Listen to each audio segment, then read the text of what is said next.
Hello, hello, everybody. Hello, hello. Welcome in. Uh,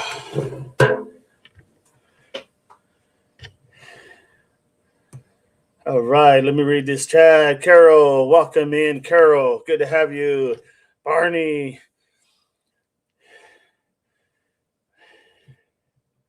we knew dog couldn't stay away. I can't, man. I was going crazy yesterday. My wife looked at me and she's like, "You don't know what to do with yourself." And I'm like, "No, not really." She's like, "Well, there's a lot of yard work." And I'm like, I can get it later. Yeah, that's what we were talking about when I did my short. We were giggling. Doug, welcome in. Here you go. There you go, Doug. I'm here, buddy. What's up, dog? Hey, Double Pops. Hoorah. L. Didi loves us. Good morning, everybody. Absolutely. This is a great chat. Great people. Doug is on the panel. I am here. Awesome. Awesome. Yeah, I overslept yesterday, missed the morning, and then Didi didn't go live in the afternoon. I was like, what in the hell? I just was like, man, I thought I was going to need a break today too for Sunday, and we'll probably only do one live today, so it's only going to be this one right here. But I was like, man, and like I said, the wife was like, you don't know what to do with yourself, and I'm like, no, I really don't. I felt the same way. She's like, well, you could do some yard work outside, and I'm like, yeah, maybe later. Yeah. Was watching the cooking shows over. Well, good deal. Glad you're here, April. Welcome in. Purple's in the house. Good to have you. Pam, good to have you. Troll watch pups. Yeah, please do so. Apparently, we're getting some trolls here and there. I know you guys got it under control, so need I say more? All right. I sent Chris the link, so he has it. Obviously, Doug is here because he got the link. So I guess let's go ahead and start getting into it. So, did you guys watch 857 yesterday by any chance? Just curious. Later in the evening. I did not. So it didn't seem like a big deal, but it really is a big deal. So, and 857, if you're listening, I'm just going to go ahead and share this with you because I thought it was actually really good. So 857 went yesterday back to the house of Carlos Ramirez, the cadet who got pew-pewed. And he was going to lay some more flowers there, right? And as he's sitting there, a guy walks up, and it's a guy, a salesman. He's selling the Venti cameras, Vivint and Vivint security systems or whatnot. So they start talking, and 857 chatterbox as he is, he starts asking him, this, that, and the other, and you want to plug it in, we got X amount of people watching. If you want to plug it in, what you're selling. And he goes, so they start getting that conversation going. And in that conversation, they start having 857 then says, he says, what do you think about what's your take on the Nancy Guthrie case? And he's like, he goes, I'll tell you a story. And 857 goes, something like that. Whether it was a story, I can tell you something interesting. Or he says something like that. And then he goes, 857 said, okay. And he says, and this is what was like for me. It was like, oh my God. So he says that a couple months ago, I installed a camera system, and it was to the caretaker of Nancy Guthrie 2 months ago. And it was like, say what? Because this has happened like just literally spontaneously. And even 857 was like, he had that, like, wow, like, okay, let's. So, he started asking him some questions about. I mean, everybody started shooting questions, but he asked him some really good questions, and he said, so let me get this straight. He said, you're saying that you put in a system at Nancy. He goes, no, I didn't put a system up at Nancy Guthrie's. He said, I put a system up to the lady that was taking care of Nancy Guthrie, the caretaker. And he goes, really? He goes, so she was taking care of her. And he said, yeah, every 5 days. I think he said he said every day, but then I thought he said 5 days a week. And he was taking care of her. And he goes, well, how'd you guys get on that topic? And he goes, we're selling our security systems. We have, like, things that basically it's kind of like a selling pitch. And he asked him what they thought about that. And she said, he asked her, he said, do you know what's going on in the Nancy Guthrie case? And she said, yeah. And then that's when she elaborated and said, I can, I used to do her caretaking 5 days a week. And he was like, oh, okay, I didn't know that. But just to hear that to me was just like eye popping, right? I mean, it was so eye popping because we've heard of people, we just don't know the name of the person, right? Or the people that have come there. Mm-hmm. I mean, with the fact, we don't know that for a fact. And so in that whole conversation, everybody's, putting questions, asking this, asking that. So, he asked them, hey, a lot of people in the channel they really want to know a little bit more about this lady, and can you give us a name? And that's one of the things I was requesting, to ask him a name. And he said he couldn't really give the name because of the confidentiality and stuff. And he's like, and then he said, well, is there anything you can tell us? And he said, well, she was older, an older lady. She was very, very, I want to use the word cognitive, but very, she was very aware. She's like, she was functioning, obviously. She was very aware. And I may not get those exact words, but if you go watch his thing, you'll hear the conversation, because it's on his live that he did yesterday. So then she asked him he asked him, so, could you tell us anything more? And he said, he said, really, the only thing I can tell you guys is she's older, but she's very, like, up to speed, she's not like, like declining or anything. And then he said that she would say she was like grandma type. So I'm over here like, okay, grandma type. Now I got his first name. I went, because I was just like I was in awe, because these are the things that happen when you're out there doing the groundwork. And this was just literally, obviously, luck, right?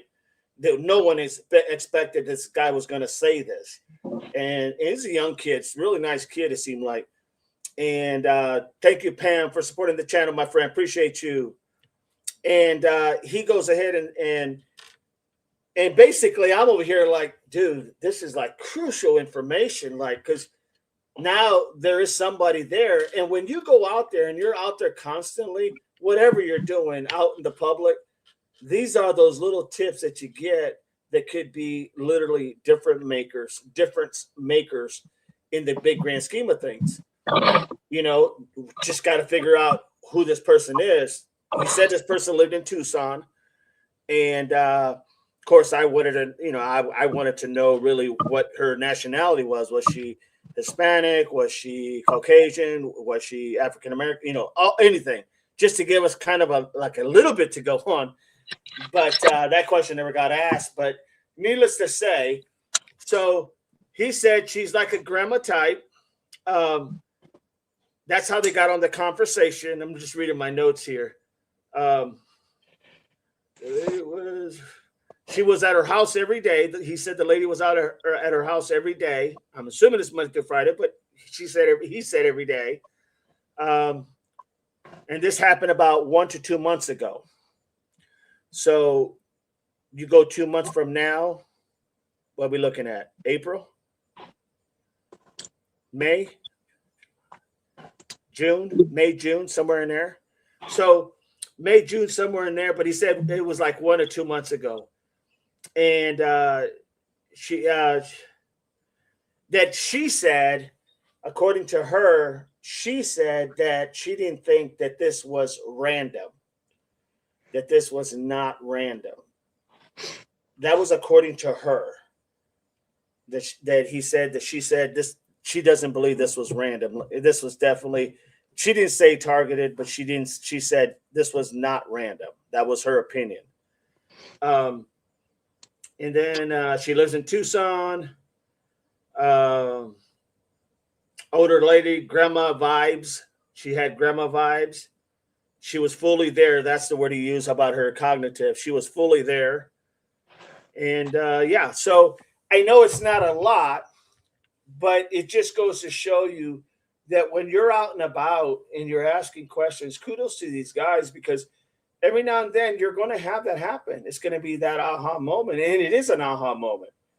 Make no mistake. I got my own ideas on how to track this individual down personally, you know. So I just want to. I don't need to know the name. I just want to know, like, maybe what was their race per se, because that'll narrow it down.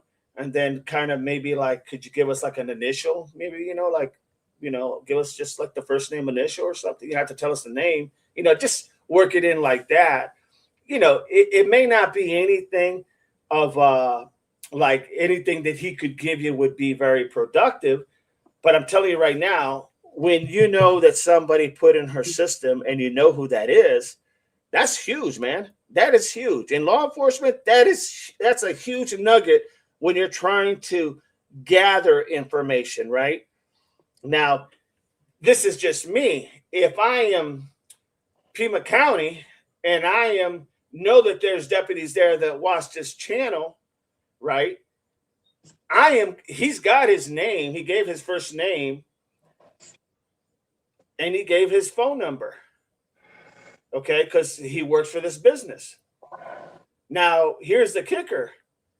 If they was to come to him and say, hey, can we get that number from you? We want to reach out to this guy, blah, blah, blah, blah, blah. And they reach out to him. He could tell them something maybe they don't know. You follow me? It could be something. Not that it will be, but it could be something that they don't know.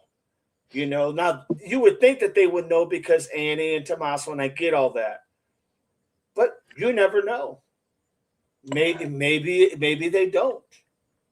What not? Why not be very for sure of the fact, rather than thinking, yeah, they got that information, and then you find out later, oh hell, they didn't even have that information. Something so basic. So I don't know. I just found it very eye-opening. I mean, I about fell off my chair because when I was watching, I was like, oh my God, like this is huge. But that's how it happens. And that's my point. When you're out there and you're asking these questions, and let's face it, Tucson's out there all the time, he's going to go ahead and get every now and then a nugget. And it was funny to watch in a sense that he caught it right when she said it. I about fell off my seat, and because I knew what questions I wanted to ask.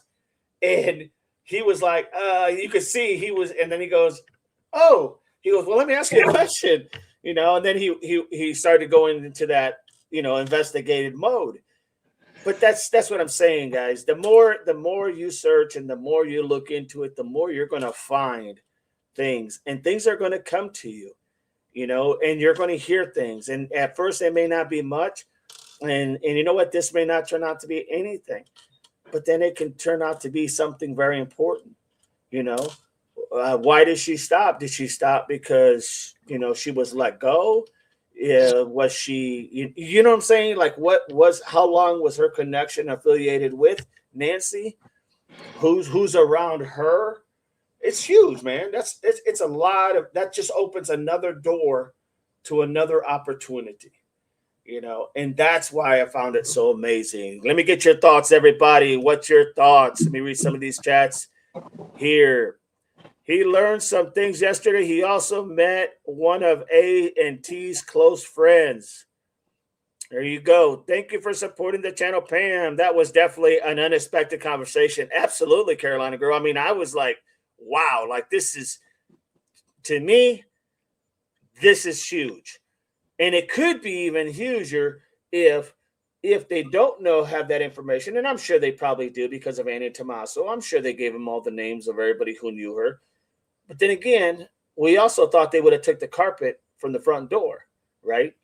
We also thought that they were going to go ahead and possibly take that hinge off that front where that guy grabbed it to take off the Nest Cam, in the front door. We also thought that, they would have continued to do the search for her and not call up the search. You follow where I'm going? There's a lot of things that they could have done, in my opinion, that could have helped. They could have got the FBI involved from day one, or maybe day two at the latest. But my point is, we think that someone else has that information because it's so simple, and you think it's so simple until you find out it's not simple because they didn't get it. And that's what you got to remember. And that's just for whatever it's worth. Not that anybody per se in this channel is going to head on over there right now and try to figure out this information, but it's just the idea. Information usually comes eventually. It's a slip up. It's a mistake. It's literally innocent. She's just saying, yeah, this is what she said, blah, blah, blah, blah. And it could open a whole nother door. So that's why I think it was so huge. Probably it's big. I'll just say it's big. He learned some things yesterday. He also met Antique. That was correct. It was interesting what he stopped. He met her at where he met her at too, says Barney. Yes, it was. The place was eerie, in my opinion. Miss Barney, DA, nothing to fear but fear itself. Sleepy Panda, morning, Devil Dog. Good morning, Sleepy Panda. Welcome in. Click that likes, everybody. Click that likes. Double tap it. Get that thumbs up. Share the stream, everybody. They're better than I am. I wouldn't have walked in there. Hi, Sleepy. Barney, hi, Panda. April, welcome, Sleepy. Joe G, I think. I know his first name was Joe. I didn't get his last name. Didn't hear it, but I will definitely write that down because I just want to know. Interesting. Interesting, people. Yeah, Interesting. never assume law enforcement knows everything because they usually don't. Absolutely. And I tell you what, in this case, we know there was a lot of dropping the ball. We know there was a lot of things that were not gathered. We know there was a lot of things that were done that shouldn't have been done. We've covered all that. So we know that is there without a doubt. The idea though is you can never take anything for granted that someone knows, because they may not have it. Even the police may not have it. It does happen. It happens a lot. Mary, good morning. Welcome in. April, hello, Mary, Carol. April, please hit the like buttons if you haven't. Carol, hello, Sleepy. Barney, it's a small world after all. Yeah. I mean, if I sound excited, it's because I am. Because I know in this line of work, that's huge, especially when you don't have much to go on. And I know that 857 is going to do his diligence. He even made a comment and said, I may give you a call, and maybe just to ask you a couple questions. But yeah, it was really interesting. He did one heck of a job, no doubt about it. April, there is Tucson's. If you're not subscribed, you might want to subscribe to him. Very good individual, does a lot of hard work. Literally is always out and about. Barney, shame on us for thinking with common sense. Hell, Barney, he didn't write his last name. No, he didn't. He didn't write his last name. JKL, MOP, Cape and Cave recommended you. I subbed and liked. Thank you so much, JKL. Thank you so much. Appreciate you and appreciate having you here. Welcome in, Jess. Welcome in. Hello, JKL. April, thank you. JKL, Carolina girl, welcome JKL. So here's the thing. That's huge. And my next thing is probably, and I don't want to really step on any toes here. So I'm not going to do anything anytime soon. But I'm going to give it time for hopefully 857 will go ahead and do his sleuthing and follow up on this as best he can. And I'm sure he will. But after a while, I am going to inquire about putting some cameras in my house, because apparently they do this all over the United States. So I can go ahead and just make a phone call and get some information and then maybe throw out a few questions, but I'll let him take care of that first, since this was his find. I just found it so amazing. April 88 DD857 gave you a shout out earlier yesterday on his live. Yes, I did hear that. He, like I said, good guy. Recommend him all the time. So what do you all think? Do you see what I'm seeing as far as this could be something very big, or could end up being something very important? Or do you think do you think I'm overblowing this? Because I really don't think in law enforcement, every detail is a detail and every information is a crucial information, and sometimes, in my opinion, and in my line of work that I used to do, these things just don't happen like all the time. It's very, very rare that something out of the norm just like pops on his lap. That I can tell you. Doug, April, Carolina girl, L1958, Carol, welcome in. Alicia, thank you so much for supporting the channel like you always do. Appreciate you being here. 857 out there getting good info. Absolutely. He's doing great. Doing great, getting good info. And even when it just comes to him, he's like Johnny on the spot, ready to ask the question, ready to go ahead and ask the next question. So I was really happy. I feel like this is definitely something important, if you can't tell by my voice. Oh, I can tell.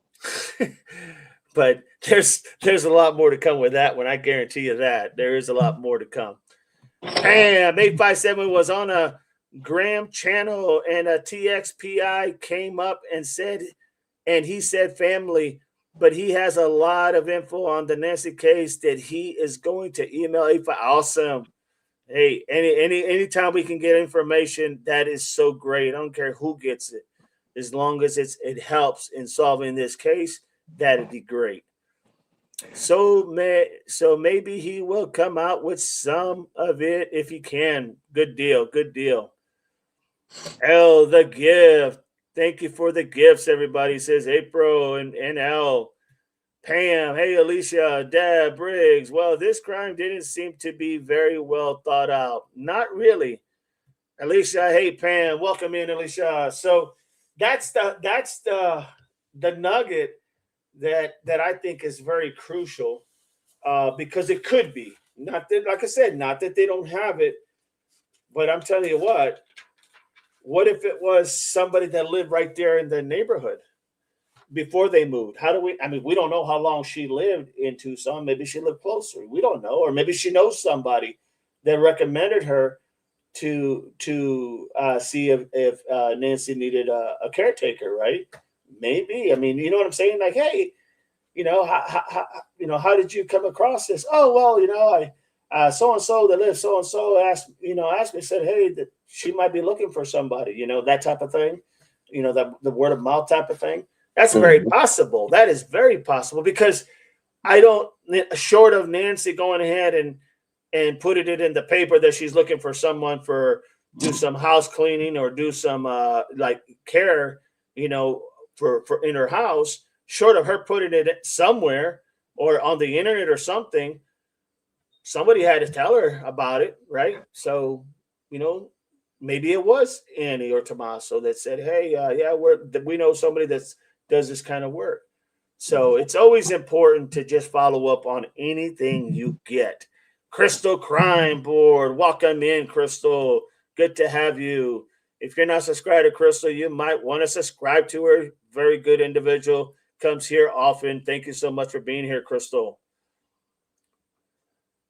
Yeah, these individuals, it wasn't well thought of, no Oh, doubt. also point out the fact that the fear factor in this, that this lady that was a caretaker for Nancy felt the need to even get the camera. Absolutely. That's Or to show another you the great point. mindset of some of the people living in Tucson. Very great point. Well, he said that this Joe guy did say that I'll use his first name. The Joe, he did say that when that happened, their uptick on people getting cameras were like it just shot up. He did Oh yeah, say that, and why he he's out said, there pounding the pavement. yeah, absolutely. And then of course he was out there right where this pew pewing of this cadet, he was right there. And so obviously, I mean, because that's what they sell, right? That's what they do. That they go out there because that's the product that deals with what's happening. So kudos to him for getting out there as well. I mean, just the idea, like I said, that she felt the need, she had to get one. And then he did say in the conversation, he did say that a lot of people have called him back to come out because he said they're a little pricey, but there's things that and they all these competitors have things to throw against each other, right? But he said all these companies are good. He said it's just that like for his company, you know, he made it seem like jammers would not affect their thing, their system. A jammer would not affect it, and he touched very little on it, but he did touch on it because 857 asked him, well, how would that have mattered if they have a jammer or something? And he went into explain a little bit about how their systems are set up. So it doesn't require a Wi-Fi or something to that effect. It doesn't need a Wi-Fi. I mean, it was pretty interesting. So my thinking is that in that whole process, he was saying that there was a lot of people calling him back and even wanting to pay a little bit more because their systems cost a little bit more than everybody else's system, and that's crucial. That's crucial. I mean, and that's important because that's how this lady probably said, "Oh, I remember this guy," or "Hey, I'm going to call this guy," or word of mouth, and voila. So very good point, Doug. Very good point. Deb and Crystals, hello. Hell, I agree. Crystal, good to see you. See, I just needed a 6-hour break. April, YouTube. There's Crystal's crime board. There she is. That's her YouTube. If you can go and subscribe for her, that'd be great. Without a doubt. Awesome. Pam. Hey, Deb, Crystal. Hey, everyone. I hope you are having an amazing day. Oh, it's going pretty good, I think. I think it's going pretty good. Thank you very much.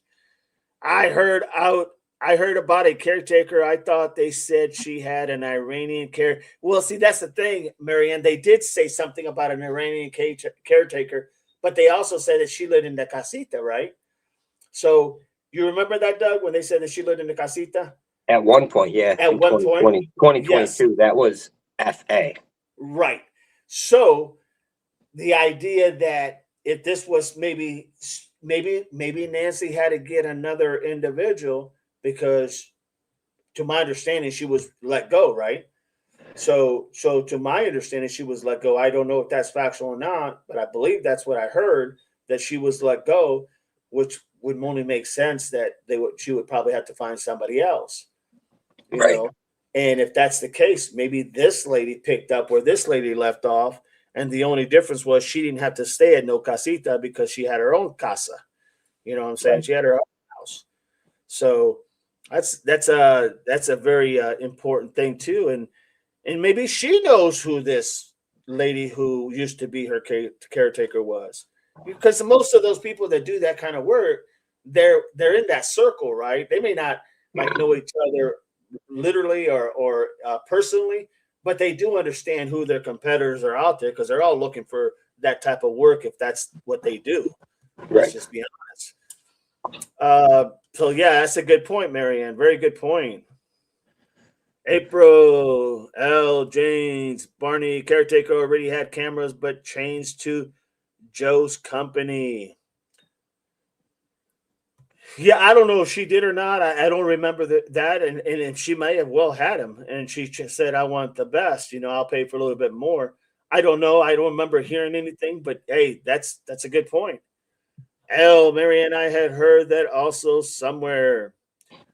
She had been using ADT. Okay, that would make sense. Crystal, April, Carol, Pam, you guys are so welcoming. Thank you. Carol, DD, L, please hit the likes, everybody. Hit the like, subscribe if you're not subscribed.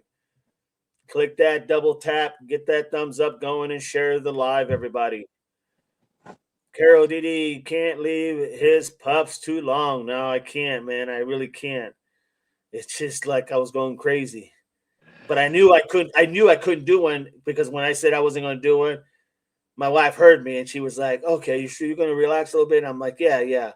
And man, the whole time I'm sitting there just fidgety because I'm like, "Okay, I'm missing something. I'm Give missing me an something." anxiety attack. I'm telling you, man, I was like, "I'm missing something." And then she looks at me, she goes, "You going crazy yet?" After about a couple hours, and I'm like, "No, no, I'm good. I'm good." And of course, I got the YouTube channel on my TV, so I'm watching some YouTube, and I'm like, "Golly, what am I missing?" You know. And then Yeah. all of a sudden, I'm like, she tells me today, she says, my daughter comes in and says, "Mom, take me to work, and she's like, "Yeah, I'll take you to work." And she goes, "Well, your dad's not going to do it live today." And so I already set everything up. And then I went over there and sat next to her, and I was like, "Hey, so you're going to take it to work, right?" "Yeah." "And you're going to take a nap when you get back?" "Yeah, probably." "Why?" And I'm like, "Oh, because I think I'm going to go ahead and do it live." She was, "Are you kidding me?" So, yeah, that's how it works, man. That's how it works. Oh, Lord. Carol, exactly. April laughing out loud. Joe stated that. Crystal, thanks, Didi. You very welcome, Crystal. Thank you for being here. So that's a huge nugget, and I'll give it some time so you know uh 857 can go ahead and do his thing because I know he will.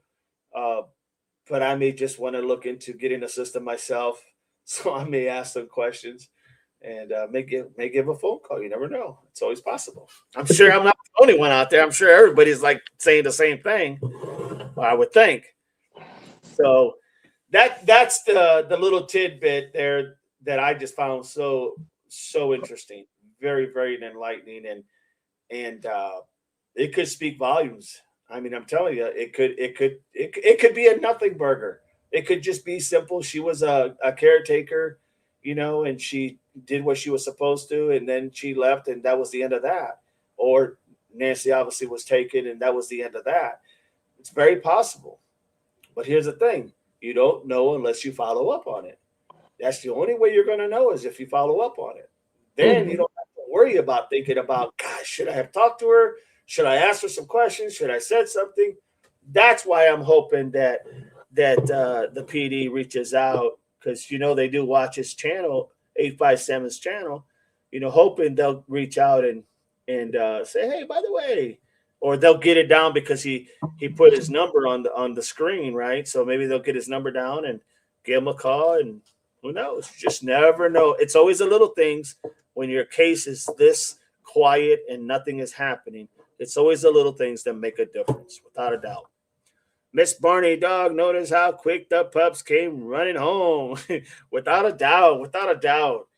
So that's the one thing. The other thing was actually talking. I wanted to talk a little bit about Carlos, the victim in this case, and talk a little bit about the more I'm looking at this and I see the pictures now, and so many of you, Oleg, and so many of you others, Carol, and many others have sent me pictures, and it's ironic because the more I look at this, and I thought about it, I really this had to be targeted. I know that some may think, and I think 857 thought that he didn't feel like it was targeted, but I'm looking at the truck, and I think that's what he said. So don't quote me on it, but I think that's where he was going. But my thing is that truck was running. If this was about money, if this was about robbing somebody, they would have took the truck. It was running. It was there for the taking. But Mhm. that wasn't the purpose. That was not the purpose. They could have took that, sold it at a chop shop, got some good money for it, and went on their business. But that wasn't part of the plan. And what do you always do when you do something? You want to stick to the plan. Otherwise, that's when you make mistakes. And then, if the plan don't goes as you had anticipated, you have to think outside the box pretty damn quick, and hope you don't make a mistake. So I don't. This to me was totally targeted, totally. And the guy that they went ahead and got, that they already arrested, the suspect, and I think that was Jorge. What the hell was his last name? Jorge. Wrote it down here. I didn't write it down. Roberts, Santiago Jorge Roberts. Jorge, if you don't know, means George in Spanish. So Santiago Jorge Roberts, Santiago George Roberts. That guy, I was looking at her picture of the one that worked at Pima County Sheriff's Office, and I'm trying to look at her picture and see like which guy like she could have really known, like maybe in her past, because she's young. She's a young girl herself, What was he, 23 years old? 23, yep. Yeah, so she was 23, so she was young.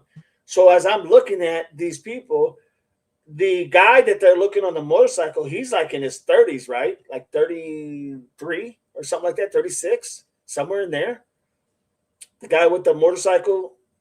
Huh, he looks older than that to me, but Yeah, yeah. he just got out of the pen. I thought he was like 30, 36, 33, 36, but he could be older. The guy they caught looks like the guy that came into the store, the second guy. Yes, absolutely.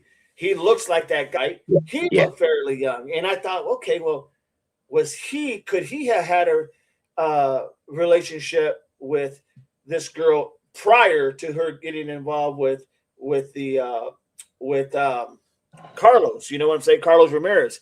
Could she have had a prior relationship with that other guy? Because he did seem kind of young. And because you got to remember, from what I heard, Carlos and her met while they were both correction officers at Pima County Sheriff's Office. So that's where they met. That's what I heard. That's where they met, and then later on, they got together, had a couple of babies, kids, and whatnot.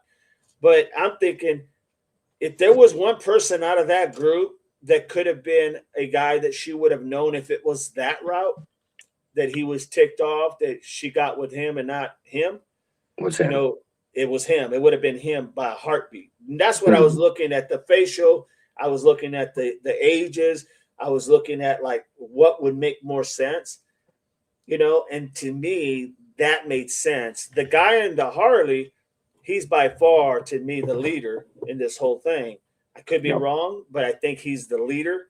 I think he's the guy that was, the muscle, the guy that was going to do the do, and that's it, So the other guy, I don't know who the other guy is, but I mean, I know his name, but I don't know like what role he would have played.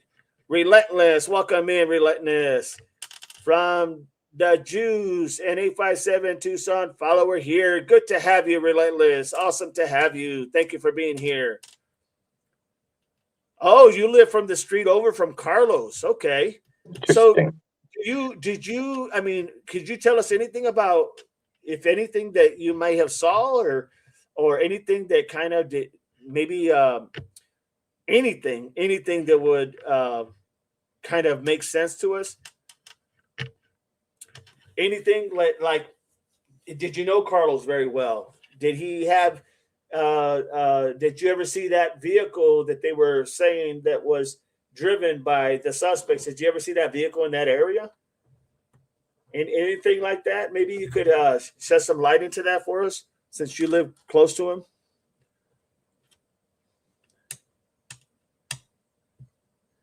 Just curious.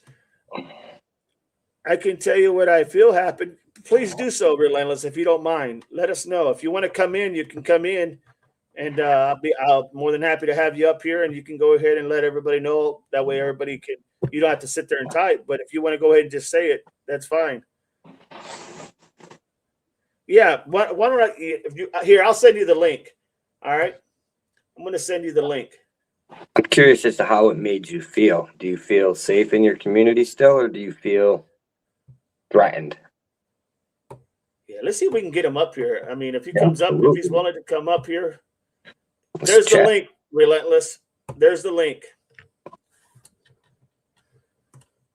Come on in, and we'll go ahead and have a conversation. Love to know what you think and your opinions are. So I think if you felt it was random, you would probably feel afraid. But if you felt it was more of a targeted, then it would probably be more of an isolated incident. So yeah, he says absolutely not. He said everybody in here. This is Chris. Chris is in the house. Everybody feels threatened and scared. Oh, hi! How you doing, brother? Oh, it's one of those weekends. Everybody in the neighborhood feels threatened and scared. I can imagine that, Relentless. I can imagine that. Woo! You want to come up here, and that way you can tell everybody kind of like, just a little couple questions to ask, or if you just want to type it out. Can you tell us a little bit about Carlos? A little bit. What are we talking about? Well, we got somebody here that was kind of close neighbor to Carlos. Oh, the officer that was pew-pewed. Yes. Yeah. And so I just asked him if he wanted to come aboard, and because he says he knew and he's got opinions, and I thought, hey, come on in, my friend, come on in. Wow. So what is it that they're Relentless? What is it that I know you say that that there's a lot of fear going on and a lot of people that obviously are, they're obviously worried because it's in their back neighborhood, right? But did you ever see that car before? Did you ever notice? And what is your thoughts on what happened? Going to join in a couple minutes. Awesome. Okay, sounds good. We'll be waiting for you, my friend. So I've really been out of the whole YouTube thing for the last couple days. Uh-huh. I know all about it. I mean, we discussed it before. But what is you guys' opinions today, this morning? As of this morning, what are you guys thinking, real quick? I'm a join in the call. Sounds good. Let me go ahead and send it to you again. What do we think as far as? I mean, I've been watching people, and I have some issues with other streamers and things that they're connecting and trying to do. But I mean, what's your opinion as of today? It's to me, it's a targeted all the way around. This is targeted. This is not a random. Right.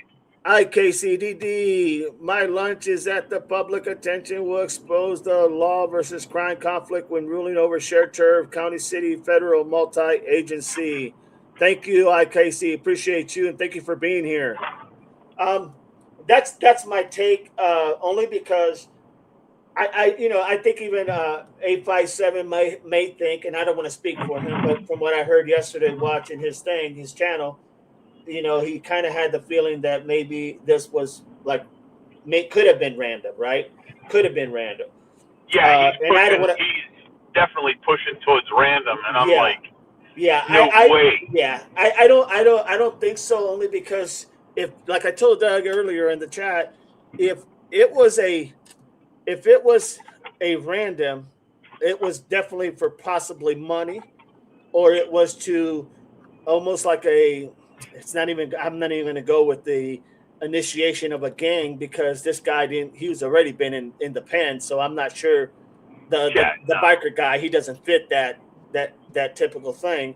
So I could see that this was, and if it was for money, they would have took the truck. They would have took the truck. They would have took it to some chop and got some quick money and gone on their business, Right. But they didn't do that. They left it running there. This was to me a literally It was planned a attack. targeted hit. Yeah, No doubt. absolutely. Now, go ahead, Doug. I was gonna say, because they didn't take the truck, it eliminates that part of the motive being Right. being random and it being robbery. Yeah. And it's like, was it revenge? Was it like?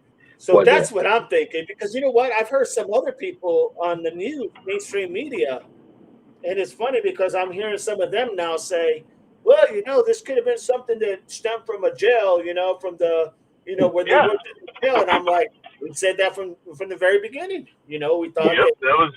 Was it jealousy? Was it a hired hit? Yes. It could be all of them other things. Every time you eliminate a motive, it leaves you a list of things that it could be.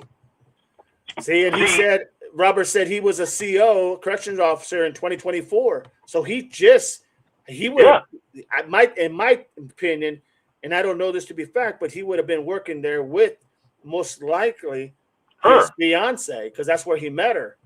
Yeah. And and Barnett got out in 2025. So he went in 2024. He went to jail. He went to Pima County. So he was there with him. Yeah, for sure. I mean, that's what I'm saying. Yeah, was he with him in that section or wherever it is? I don't know. But,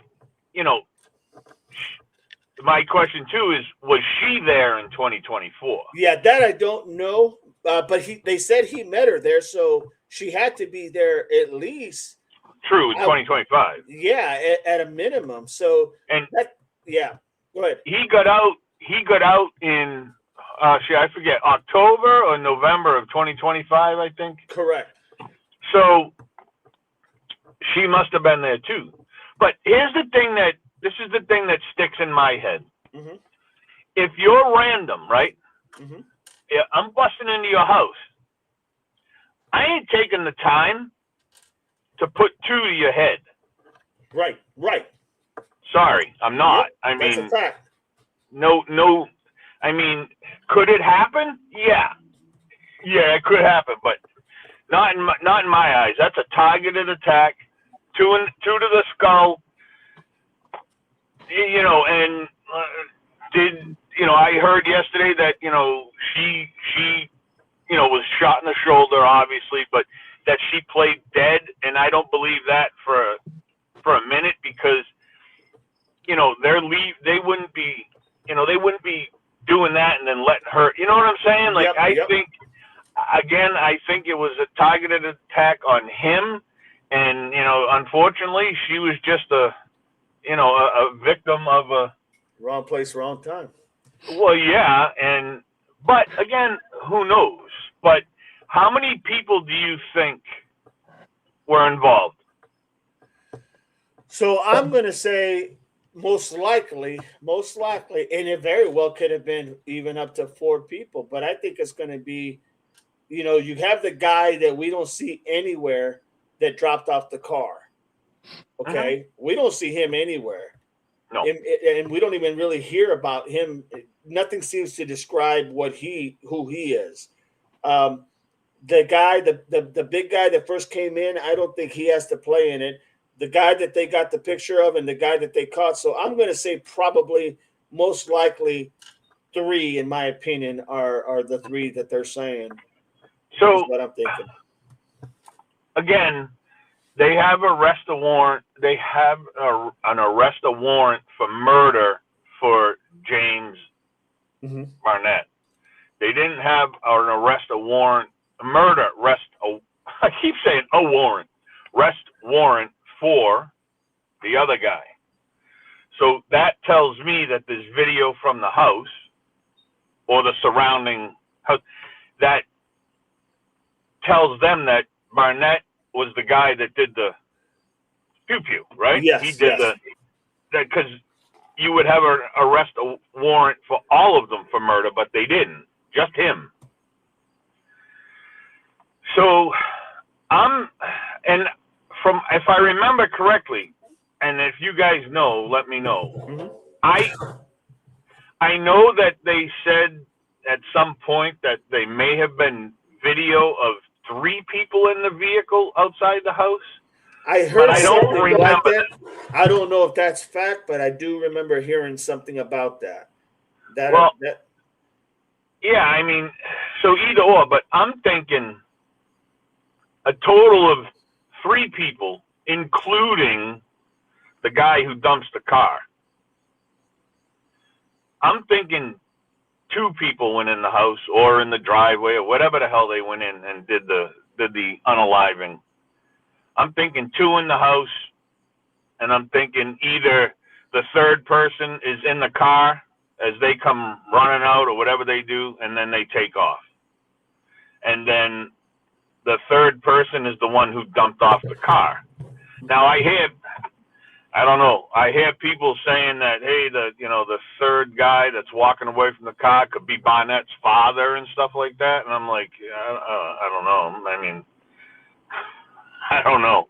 It could be, I guess, but I don't know. Yeah, I don't know. I don't like you. I don't know that either. I mean, that's it's just, yeah. I mean, hey, I mean, it very well could be, but I think he's a homeless or near homeless guy who they said, hey, here's $200, $300, go dump this in a parking lot somewhere. Have a good day. So, I mean, that's kind of where I stand at that. But there's no doubt in my mind this is a targeted hit. I mean, it's in plain view. So I don't know. Well, that's the thing. I mean, and I think you're right. I think that when I'm looking at this, talking about, so here's the thing that says about the Santiago kid. Okay, he's 39 years old, Doug. By the way, I said he was probably younger. But he's 39 years old. That's pretty. That's up there compared when you think about it. And that was another thing I was looking too on the ages of these people. I was looking at why would they have such animosity for a 23, to a 23-year-old kid, at 39. And the only thing I could come up with, something was said at the jail. Something happened at the jail where they said something, or he just didn't like it, and he said, "I'll get you back one day." But when they made the arrest, it says here that they had assistance from the FBI, which is nice to hear. They did have assistance from the FBI, and it says that they executed a first-degree murder arrest warrant in the hotel. So they did have an arrest warrant. So they gave him a thing too. That's what I was looking at earlier. Yes. So maybe. Hey, Chris, I got Relentless on here. Let's ask him. Okay. Yep. Go for it. Hey, it. Relentless. Sorry about that. Hello, everybody. Can you guys hear me? Hear you loud and clear, my brother. Loud and clear. Okay. Thank you for letting me join the stream call, first off. And second off, my condolences goes out to Carlos and his entire family. Amen. No doubt about it. Definitely.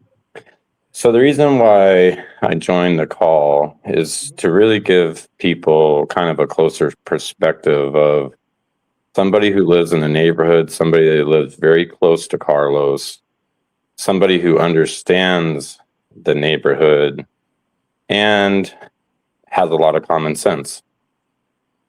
So with that being said, there's just a couple things that I would like to say. Mm-hmm. The first thing I would like to say is that this is no means by any way necessary a robbery.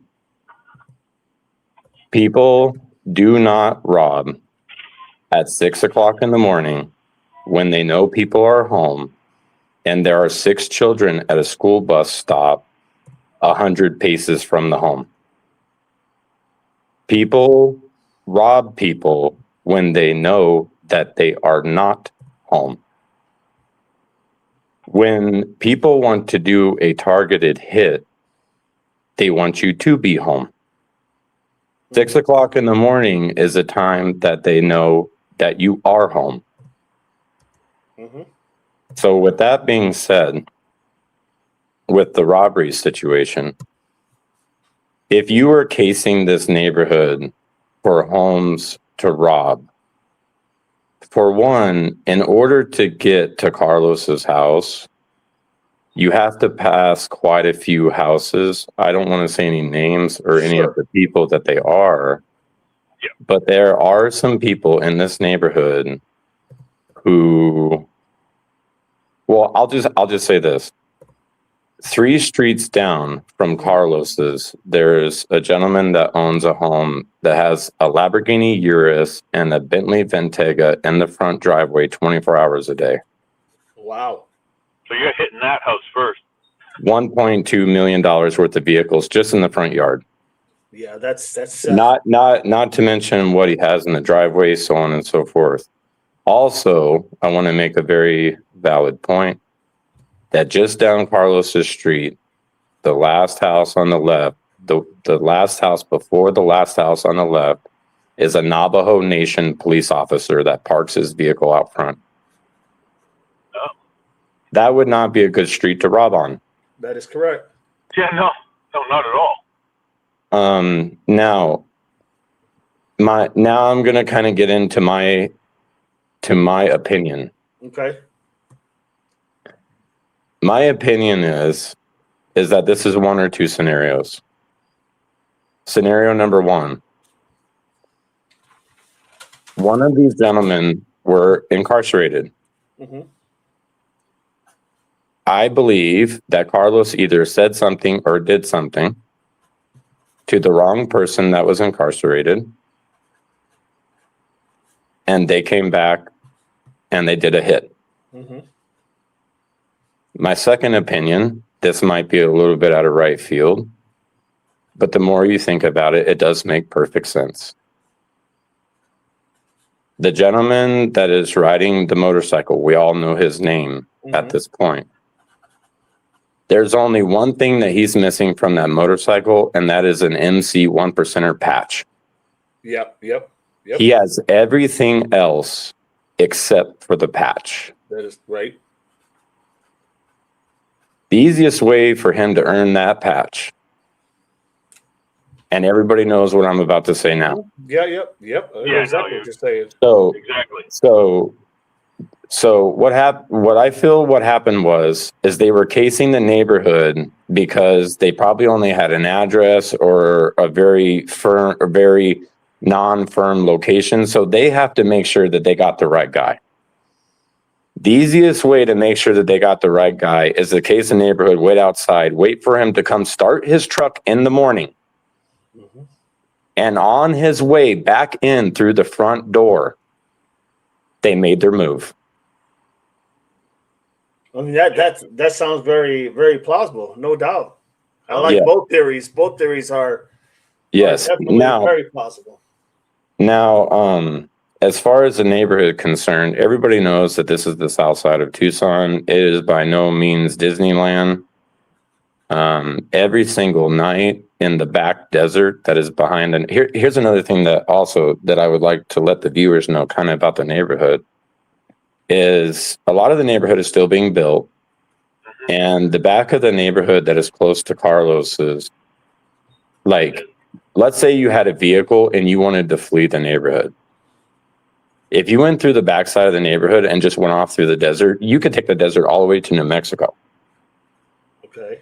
It is just wide open desert out there. It's the Tohono O'odham Nation.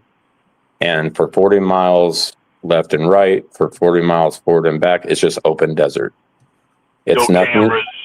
Correct. So you're good to go if you take that route. You're good for 40 miles or whatever. So right. And guys go out there all the time. They ride their side by sides. They drink. They shoot guns. Almost every other night at like 1 o'clock, 3 o'clock, 4 o'clock, you hear pop, pop, pop, pop, pop, pop, pop, pop, pop, pop, pop, pop, pop.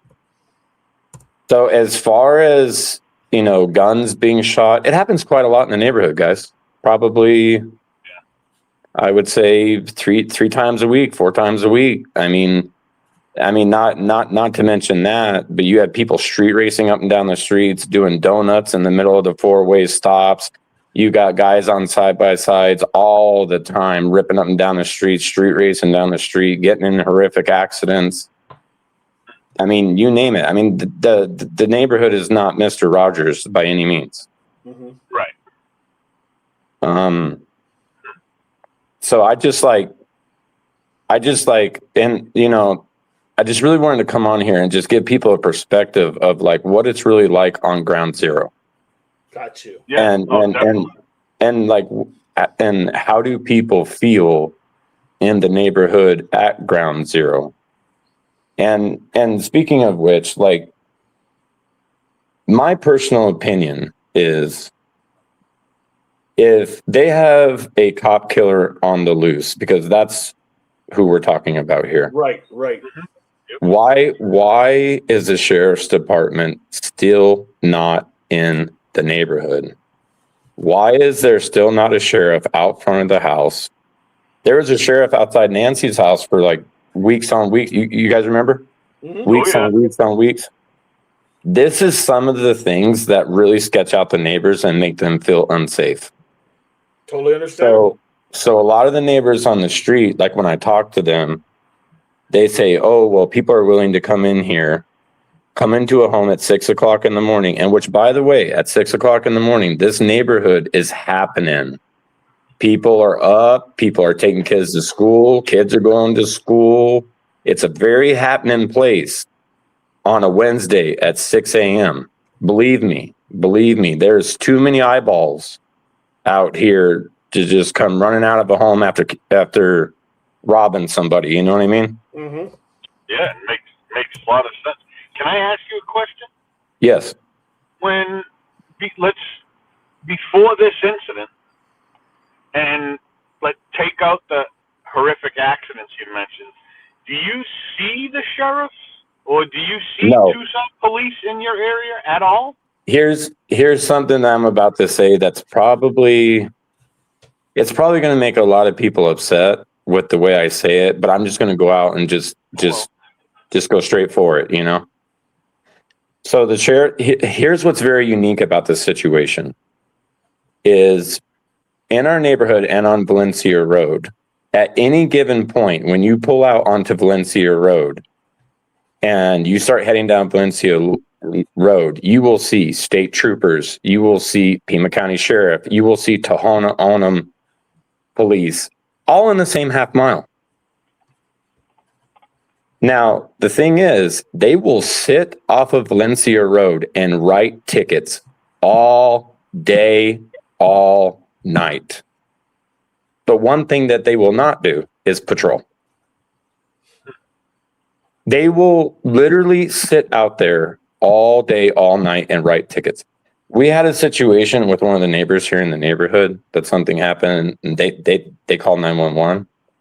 They said, and the only reason why I know about this is because he was one of my friends and I was actually heading to the store when all this happened. But he called 911 over a situation. And he called me back. He's like, can you believe the sheriffs are still not here? This is about 15 minutes after the 911 call was replaced. I was going up to the Shell gas station. When I pulled out of Valencia, there was 3 sheriffs sitting on the side of the road right there in the dirt. It's 15 minutes after a 911 call. Wow. Now, and also too, my personal opinion, I'm sure everybody, kind of feels this way, but I don't think Nanos has a clue of what he's talking about, guys. No, and I'm gonna be frankly honest. I feel like Nanos is a traffic police officer in the wrong position. You're right. Yes. He's a crook. He is, I mean, look, and we're going back to Texas, but look what he did to the guy in Texas in handcuffs. He shouldn't even be in that position that he's in. He shouldn't even have been a deputy in Arizona. Right. And anybody too that can hold him accountable, he doesn't want to work with, like the FBI. No. That's the last people that he wants to work with. Yep, that is fact. Yeah, definitely. I'm going to ask you a question, and because this is where I kind of have, the petition to get the recall started needs 123,000 votes. And they were only able to get, I think it was just shy 13,000. Do you, in your opinion, why do you think people won't go and sign that to get the recall going? You have an opinion with that? To be 100% honest, this might sound like out of right field, but I feel like they want to. They just don't want people to know that they did it. Got you. And that's what they have to, because they have to vet the signatures to make sure that Correct. you're legitimate. Correct. I mean, it makes sense. I mean, the type of guy that he is. Well, hey, there goes, there's 500 people in that neighborhood. There goes that neighborhood. I can see that. Even with the Nancy stuff, like believe it or not, I've been watching you guys and 857 Tucson and the Juice for quite a long time now. And ever since the Nancy situation, how many comments have you guys seen on any live of somebody saying, Nanos, you're doing a phenomenal job? No, you're zero. right. No, zero. So and even when you talk to their own sheriffs, like, okay, there was a situation here like a couple of weeks ago, and the sheriffs were out here, side by side rolled over, and this child got hurt, and the sheriffs were out here, and I was walking my dog, and I just asked one of the sheriffs, just because I was curious. I'm like, you know what? I wonder if Nanos is that bad that one of his sheriffs would have something bad to say. And all I asked the sheriff, I just walked up to him and said, hello, my name. And I said, I live here in the neighborhood, and I just want to know your personal opinion about Nanos. The sheriff said, don't effing get me started. And turned around and went and got in his truck. Yeah, because that tells you right there what he thinks. Right. Well, hey, look, what was it, 100%, Doug, voted that they had no confidence? Or 241 people voted. Yeah. So that's no confidence. That tells you no confidence. That tells you what they all think. I mean, hey, he's got his cronies, the top, 3 or 4 people under him that'll do anything he says. And that's 241 to 0. Right. Right. Nobody had confidence in him.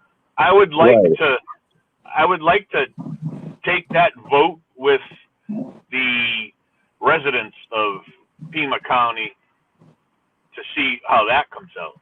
And also, I just want to make another super valid point. Sure. When you look at other sheriffs around the nation, they don't say things like, hey guys, look, there's going to be homicides and we're just going to have to deal with it. No. Yeah, no, definitely not.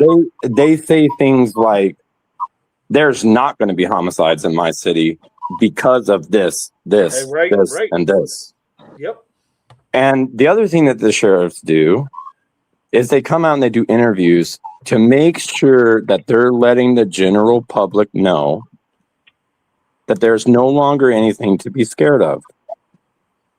By the lack of interview, the whole neighborhood is like, okay, you can just tell. Example, before this happened with Carlos, everybody used to kind of park their cars out in the street because their garages are just shoved full of stuff. And now if you go down the street, everybody's gonna move their stuff out of the garage. They're putting their cars in the garage. That's how sketched out they are. They're just like, you can just tell by the demeanor of everyone. Also, too, you don't see people out walking their dogs anymore at 6 a.m., which is crazy. Well, you know what that tells me? It tells me that they're not, it's that they have no faith in their sheriff or that's why they're doing it. I guess right now, I mean, let me ask you this, and then I'll stop asking questions because there's 2 other guys here that have questions, I'm sure. Do you feel safe in your neighborhood? Like right now, today, after this incident? No. And another answer to that question is we didn't feel that way before this situation either. Okay, that was my second part of that. So you didn't feel safe before either. Okay. No. And believe it or not, this neighborhood is on tribal land. Oh, it is? So, yes. So this entire neighborhood, going all the way up towards the casino, even Valencia Road is all tribal land. So when the 911 call was first put out, my mom was actually on her way leaving out. And she said when she pulled out onto the main subdivision street to make a right-hand turn, the first police officer she saw was a Tohono O'odham Nation. I wonder, I mean, I know it's Pima County, but if it's tribal land, doesn't the tribal police have jurisdiction there too? Well, Doug, so here's the only thing that I can say about that. I've been pulled over before by the tribal police out on Valencia for doing 3 mile an hour over because I was passing, but we're not going to get into that. But I was doing 3 mile an hour over. I got pulled over. I also had a headlight out, but I had a fog light on the same side, which is super bright. And I told the Tohono O'odham police officer very nicely. I said, well, I mean, you can cut me the ticket for the light, but when I go to the Supreme Court, which is for a United States citizen, not a Tohono O'odham Nation citizen, and I prove that I have a light still on the right-hand side, they're just going to drop it. And the Tohono O'odham Nation police officer basically told me that he can't even really write me a ticket anyways. So they don't share. We are not the same government. The Right. Tohono O'odham Nation and the sheriffs are two completely different entities. Yep. And because of Nanos, they don't really get along. no. And they share the jail. Right. They share the jail, so they bring their prisoners to Pima County Jail. And I haven't found one person or one department of anything that get along with Nanos. And Right. It blows my mind, and you know what, man? I'm sorry you guys have to deal with this crap. Yeah, I mean, morale around the neighborhood is not good. I mean, you can just tell. I mean, I'm not talking for just myself. I mean, I could turn my camera on and I can show you guys how close I really am to ground zero. And around this neighborhood, mojo is not good. And like the other day, what was it? On Friday, I went to drop off my daughter at school. You can't even get in that parking lot now because every single student, their parent is physically dropping them off. They won't let their kids ride the bus. They won't let their kids out of their sight. So this is worse than any of us know, like your neighborhood wise. Correct. Let me ask you this question, if you don't mind. Sure, go ahead. You guys can ask me any question you want. Thank you. So, where you live, where this incident happened, who normally responds to anything that happens? Is it the sheriffs or is it the local PD in Tucson? Okay, so let's say you dial 911. Mm-hmm. More than likely, the sheriff's department is going to arrive. Okay. Let's say that you get into a fender bender or an accident and you call 911. 9 times out of 10, the Tohono O'odham is going to arrive. Why that is, I have no idea. But typically, 99.9% of vehicle collisions, accidents, so on and so forth, is typically handled by the Tohono O'odham Nation over here. But if you do dial 911, I mean, the reason why I know the Tohono O'odham Nation was the first police officer that pulled up over there is because my mom's seen it, for one, and for two, it was a shooting. So that's probably why, they didn't care if it was the Tohono O'odham or the sheriff, just anybody get there. But as far as normal 911 calls, like if you have a DV or something like that, it's typically the sheriff's department that does come out here, unless you tell them that you are tribal. Right. But go ahead. This neighborhood right here is 100% Tohono O'odham Nation. Mm-hmm. Well, I can tell you, working in law enforcement for myself, that in order for you to go on tribal land, you have to have an escort with you. There has to be a tribal officer there. You cannot, in other words, an officer can't just, now I don't know how Arizona has it set up, but that's sovereign land. Right. So, And that's what's so unique yes, about this neighborhood and about this stretch of Valencia. This is the only place in the world, guys, that you will be driving down Valencia. Border Patrol will pass you. State Trooper will pass you. Tohono O'odham Nation will pass you. A Tucson Police will pass you, including the Sheriff's Department. And just like I said, it's kind of a weird balance because this is Tohono O'odham Nation, without a doubt.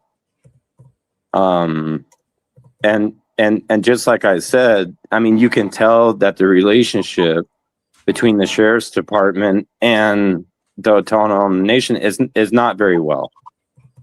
And the reason why I'm saying that is like, one of my neighbors is one of my good buddies. Mm-hmm. He got pulled over for speeding out on Valencia. And the Tohono O'odham Nation police officer says that he cannot hold him there, nor cut him a ticket, and that he was free to leave. Which I thought that was kind of crazy. I thought they could at least hold him until a sheriff was able to arrive to take over the traffic stop. But that's not the case at all. So it's a very, very, very unique situation here in the neighborhood as far as jurisdictional. right. And the reason I bring that out is because I have worked out in the, let's just say for better lack of words, the Bible Belt area in Oklahoma. And I have had to go on native property, sovereign land. And the only way, it's usually the BIA officers that do that, Bureau of Indian Affairs. Correct. And you can't, like, if we had a crime that would happen, we could not go on there. We'd have to call that tribal nation and have them go ahead and meet us at that where that line starts, and then actually go in with them. Right. So right. That's the only way you can handle any type. Like if we had let's just say we had a for a better lack of words, somebody busts a window off a market and they take a bunch of beer or something and they take off and they hit the road and they go into the tribal land. We can't go in that tribal land even if we see it. Correct. We have to call. They have to meet us, and then they'll take us, and they'll probably know who did it anyway. Right? They usually know the people that live there, right? They understand that whole community, and right. So that's the only reason for that. Now the FBI can go on that land, correct? But they can't really make any arrests until they're with the tribe. And you're right. It is very complicated. It is in this very area. complicated. Yes. In your area, it's definitely complicated. But even if you go to like in Oklahoma, it's complicated because you still have the state highway patrol. You still have your municipal department. And like you said, you got your sheriff's department, and then you got, your BIA officers, Right. And we also have border patrol out here too, like in high numbers. So so you got all those factors, and the reason you're probably getting where they'll handle the accident, as you put it, they'll handle the accident, but they won't handle. How'd you put that? Well, here's what I've noticed. Like 99.9% of the time, if you get let's say an offender bidder out on Valencia, nine times out of 10, it's going to be the Tohono O'odham Nation. Okay. And they'll come out, they'll do a collision report with you, and all of that. Mm-hmm. But here's also another thing too. Let's say that you're in the casino and you get in an all-out fight and a brawl with somebody. Well, the Tohono O'odham's going to handle you now. Yeah. But if you're in this neighborhood and you get in a fight and a full out brawl, which is the same tribal land, the sheriffs will deal with you. With an escort coming out there to get you, to bring you on Right. to the yes, Right. absolutely. So- I mean, that's how it works. I mean, that's how that process works. And a lot of times what you have is they'll handle the accidents because it's on their tribal land. But when it comes to this other things, I mean, I don't want to say they don't want to get their hands all into all that, but truthfully, they really don't. You know what I mean? It's they don't want to. At least the tribal lands where I had worked at, and well, not where I worked at, where I have worked going into the tribal lands. That usually has been the mentality. They handle things on their end, their way, and if you want to arrest somebody, you still got to go through them. And then they will go ahead and bring that individual, almost like they will deliver that individual to you and say, here he is. You know, that's how it works. So I get it. I mean, and I can understand why they don't want to get into the legal aspect of it with, like, let's say like this pew-pewing that happened. They don't want to get involved with that because they don't have a lot of people that are working. So they're short on numbers, and if they do that, they're basically no one's covering that shift for that time he's spent in court, right? So they're not going to do that kind of stuff. Well, I should say they're not going to. Most of them won't because they don't have the numbers to go ahead and offset, like sheriff's department, the municipality, or whatnot. So that's a very good point. That's a very, very good point. And yeah, I mean, I seen it a lot over there. A lot in Oklahoma, and also, I mean, just on a side note, I mean, every tribal police officer that I've ever encountered, they are the nicest people ever, you know, and a lot of the opinion of people around here to why, like, the Tohono O'odham will show up over an accident is because, like, they have even though they have less officers, they have more officers that are available. Because when it comes to the Tohono O'odham Nation, like 93% of it is just flat desert. So they only have, let's say, about 15 nautical mile that they really patrol. I mean, really, really. So when it comes to like an accident out on Valencia, it's pretty easy for them to come out to it, you know? Right. When the sheriff's department's probably tied up because they have such a large, it's kind of crazy, the sheriff's department, how much ground they got to cover, you know? Yes, absolutely. Now, when you call 911, how does your 911 system work out there? When you call, who answers? Do you know? It's just regular. It's just like if you would call like in the middle of the city. You know, so when you call 911, they're going to ask you for your address. Right.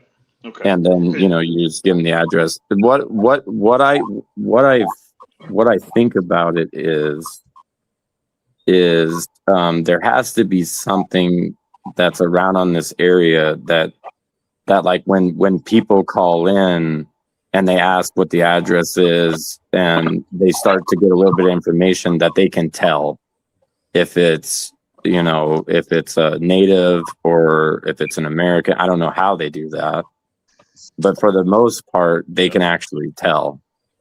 And the other thing is too, is we have a lot of Tohono O'odham police officers that live in my neighborhood. Mm-hmm. Quite a lot of them. As well as we have a couple of troopers that live here in the neighborhood. We have a lot of Tucson police, believe it or not, which is kind of crazy, but we have a lot of Tucson police that live in this neighborhood as well. We have a fire station that's less than a mile from ground zero of where this situation happened. So like if I would call 911 and need a fire truck, they'll be here in like a minute, guys. Like literally they come so fast. Right. Hey, Relentless, I got a question for you, man. Yes. So during the videos and stuff that they were showing of people left and right, you know, cruising through the, whatever, if it was the guy with the 2 backpacks 7 miles away, but whatever it is, the foothills, all right, stuff that we had seen that people put out, Okay, so people would literally call the police, and it seems like it took them forever to get there. Most of these people. I know that you see a lot of the stuff being a resident there, but like, what's the deal with? And I'm not putting the police down. I want to make that clear. I'm not trying to put anybody down. I just want to know why, because there were so many people walking through. Look, guy walks through. That we seen, the backpack guy, he can't get in that person's backyard or whatever it is. But you see these people walking, going through people's yards, going through, taking people's packages in the middle of the night. Yes. So what's the deal with why it takes them so long? Yeah, well, just like I said earlier, like when I kind of first joined the call, that I knew somebody here in the neighborhood that did call 911. They had a legit reason to call 911. 15 minutes later, I took a right-hand turn onto Valencia to go to the Shell station, and there was 3 sheriffs sitting across the street in the dirt talking to one another when there's a legit 911 call out. Oh my God. And the craziest thing is I turned from going to the Shell station and I drove up to him and said, "What the F? Like, you have a 911 call," and then boom, they took off, all 3 of them. Of course, because you're a citizen. It's like, oh, now their lights ablazing. Now, oh my God, the citizen knows that we're not doing shit. Look, all the lights, let's go. You know what I mean? It's like, and then I have my friend on the phone, and I'm like, "Don't worry, bro, they're on the way now." I just sent them. I'm sorry. I don't need to laugh. It's horrendous. No, seriously, guys. No, seriously, guys. From the bottom of my heart, it is horrendous. It is horrendous. If you call 911 out here and there's not something super serious, it will take them quite a long time to get out here, and that's no joke. Like, well, if you call 911 and you say, "Well, I just have a dispute with my neighbor," they might not show up until 3 days later. I don't see. That's what I mean. I don't understand. Look, I dealt with that when I lived in Portland. And they're usually were pretty quick on stuff. But again, it all depends on. Like, I've even asked Devil Dog when people report stuff. Could it be if there's anybody out there in that part of the where it's at, where the call's coming from? But look. You see, everybody has seen those videos, man. 15 minutes, a crook could be out of there, gone, and your stuff could be gone along with it. You know what I mean? Tools, whatever. If you leave something in the car, I mean, like, those guys. Look, you're dealing with people that are that don't give a damn about anybody but themselves. And this is a valid point that I was trying to make earlier. At 6 a.m. in this neighborhood, guys, it is happening. And let's say that these 4 guys, that this 4-door SUV, this gray SUV, did this pew pew, and they were barreling out of the neighborhood at 100 miles an hour. You would have 100 people calling 911. If they went through the back of the neighborhood, you have 100 trails that go out into the desert that have millions and millions of different exits into the Tohono O'odham Nation. That's how they were not seen. Jeez. So, like, I drive an SUV. Like, you don't even need a side by side. I could take my SUV, go to right around Carlos's little block of neighborhood, and drive to where they're still building the homes. If you guys have been over to Ground Zero, you can see where they're still building the homes. You can drive right over there and just go straight off into the desert. And I can get from my neighborhood to Green Valley easily with my regular SUV. I can come out near the mines down in Green Valley. So, Devil Dog, what is that? What is it? Is it the top people, or what's the deal with what's the deal with that kind of stuff? I mean, you served as a police officer. Yeah. Why is that stuff happening? Well, and not just a police officer, but as a chief. But I will tell you this: the reason is because it's the leadership at the top. It's manuals, guys. The leadership at the top.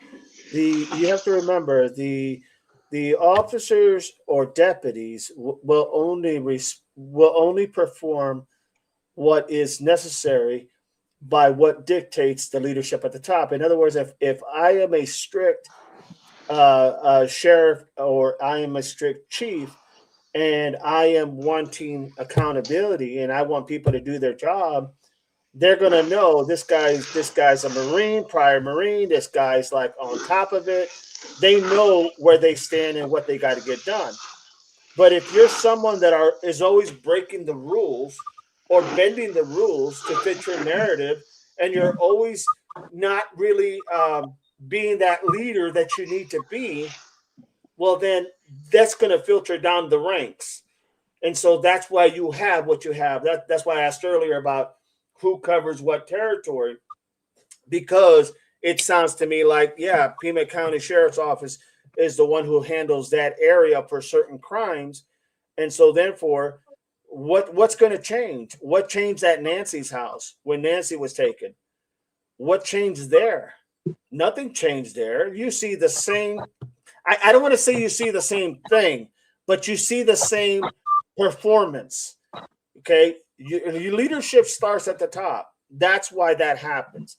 And the only way to fix it, either the leader at the top has to start setting some guidelines and sticking by those guidelines, and has to lead by example, or you just got to find another leader that will do that. It's just that simple.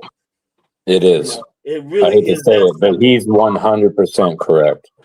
So he's 100% correct. A lot of people are very, very, very, very concerned with Daniel.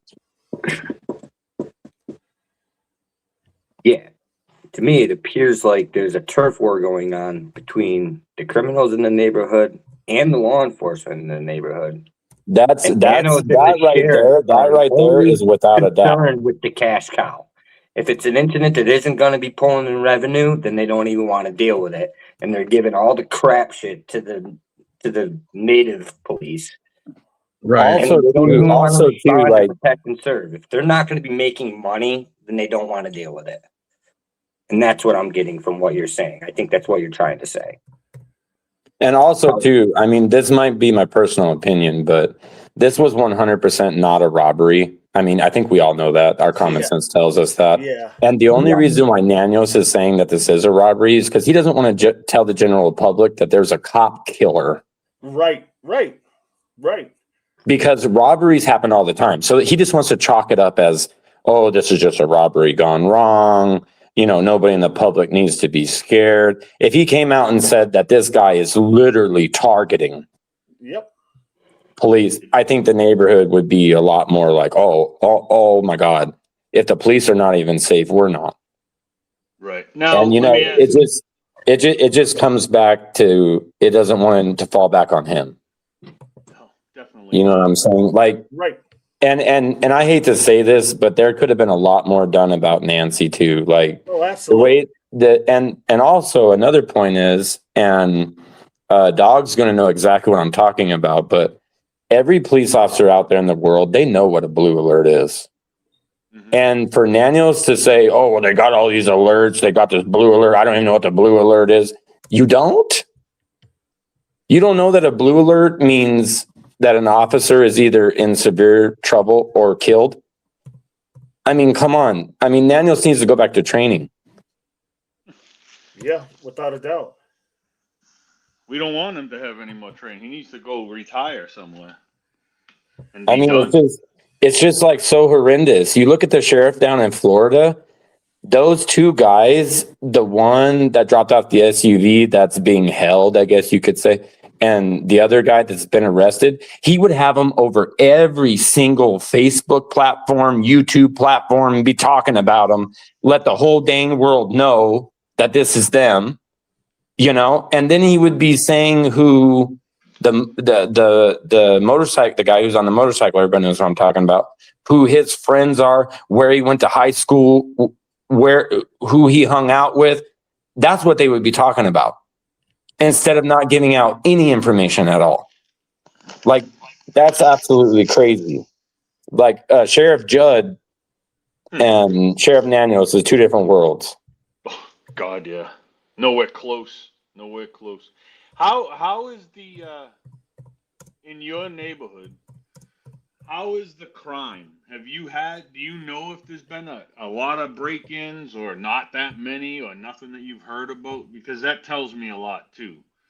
Well, see, here's the thing, okay? So this neighborhood,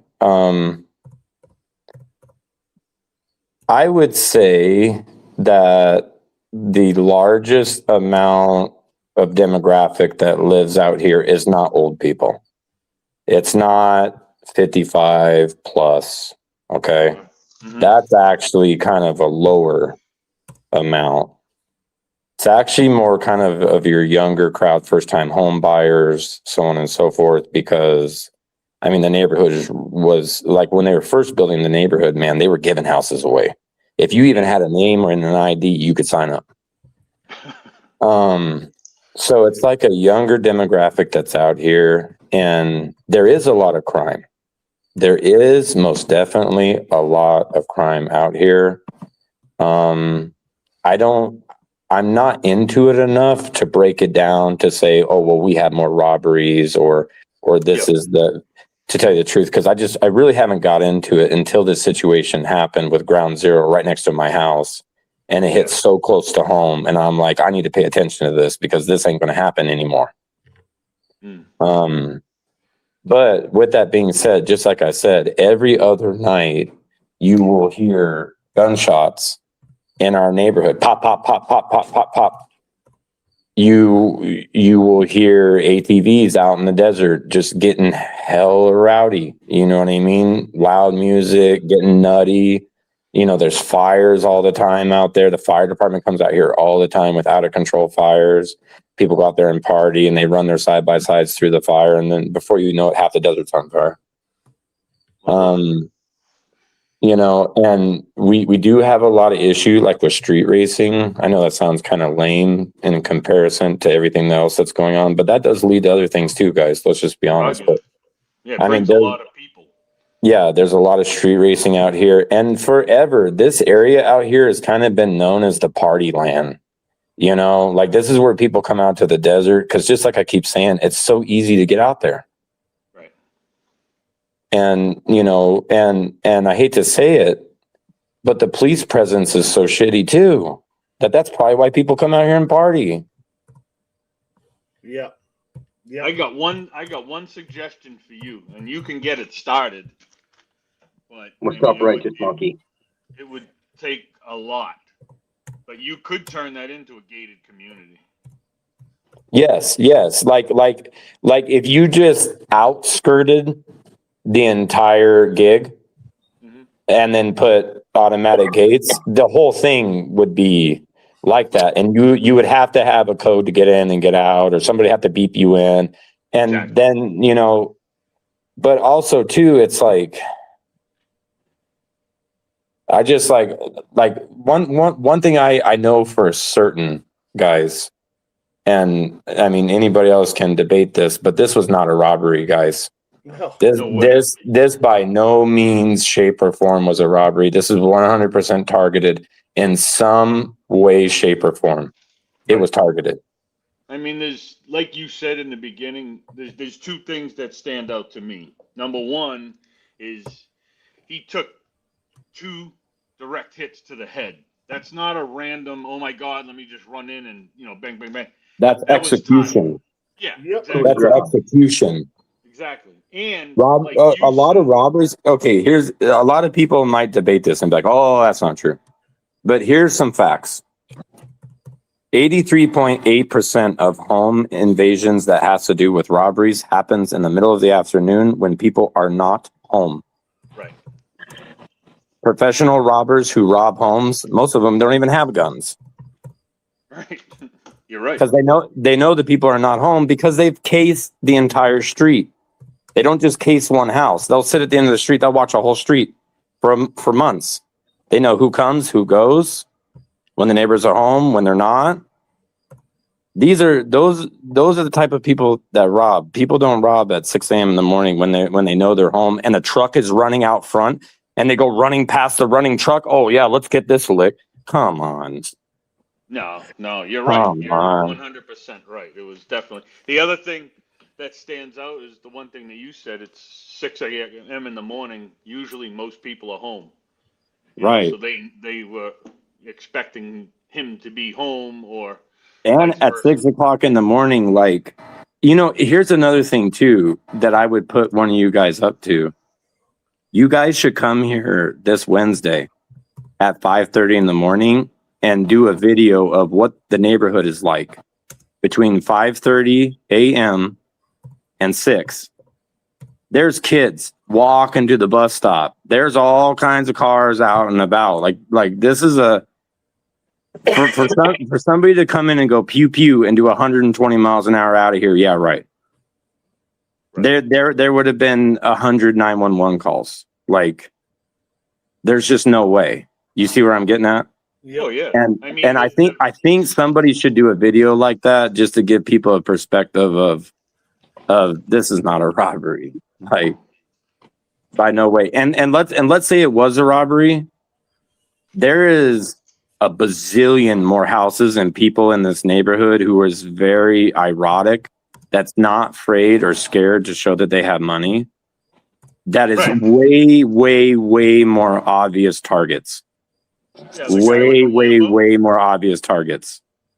Like I'm not trying to say anything, but like my aunt lives at the edge of the neighborhood. She has a $325,000 toy hauler parked on the side of the yard, brand new SUVs, 2026. That would be a target. Targeting a house with a truck that has faded paint and a Chevy Malibu that's a one-story house that has neighbors so close to one another. Do you mean to tell me they're going to go in there to this house that's so close to the other houses, which on that street, it's kind of unique because that little block of neighborhood, the houses are like super close. But yes, who's going to go in there, guns a-blazing, and not think anybody's going to hear it? exactly. You're right. You're absolutely right. Nobody. I mean, that's People that don't crazy. care. Right. Like the next door neighbor, it probably sounded like the gunshots was in his bathroom. Like literally, like, you see what I'm saying? That's not a robbery. It's just not, and I want the general public to know that just because, the sheriff comes out and says, hey, this is a straight up robbery. It's not, guys. It's not. I know this. I know, like, common sense tells me this. Everything about it tells you that. And the more you think about it for yourself, you can tell that this was obviously targeted for one of two reasons. Either it's because he's a correctional officer and one of them was in jail and he said or did something wrong to the wrong person. Exactly. Right. Or the guy just wants his patch. He has everything else. He has the bike. He has the tattoos. He has the damn leather vest, guys. I mean, let's keep it real. And what color is he wearing? Red. We all know what's up. We all know what's up. The only thing that he's missing is that patch. Yeah. And there's only one way to get that 1%. Right. The only way.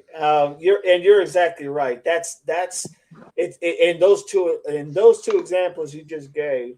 Look, I've been saying it from when this first started that this was a direct attack. This was not, some spontaneous thing that just somebody happened to do a robbery or whatever. Nothing told me that from the very beginning. Okay. And Nanios doesn't want it out there as this. You know how bad it's going to make him look.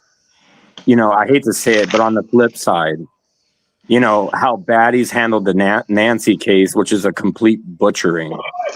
Yep. And then now he has to come out and say that our correctional officers are literally being targeted. And it's my fault because I'm not good at my job.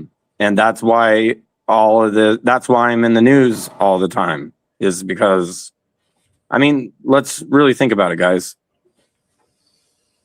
I mean, if he came out and was 100% honest, the whole neighborhood would be 100% more scared than they are now. Yeah. No, that's I a mean, fact. I mean, robberies happen like in the neighborhood. I'll be honest with you. There's a lot of robbery. Like people check car doors all the time. They still change out of cars. But guys, they don't go run into the house at 6 a.m. and just whack them. Like they're checking cars at like 2 a.m, 4 a.m, or whatever it is. Steal some change or whatever you got in your car. In the middle of the night. He said in the middle of the night this happened when it was literally like, right? Wasn't it at like a little before 6, right? Right. It was, So I don't know. That's what they're saying. The first 911 call, I guess, was like 5:39 or 8.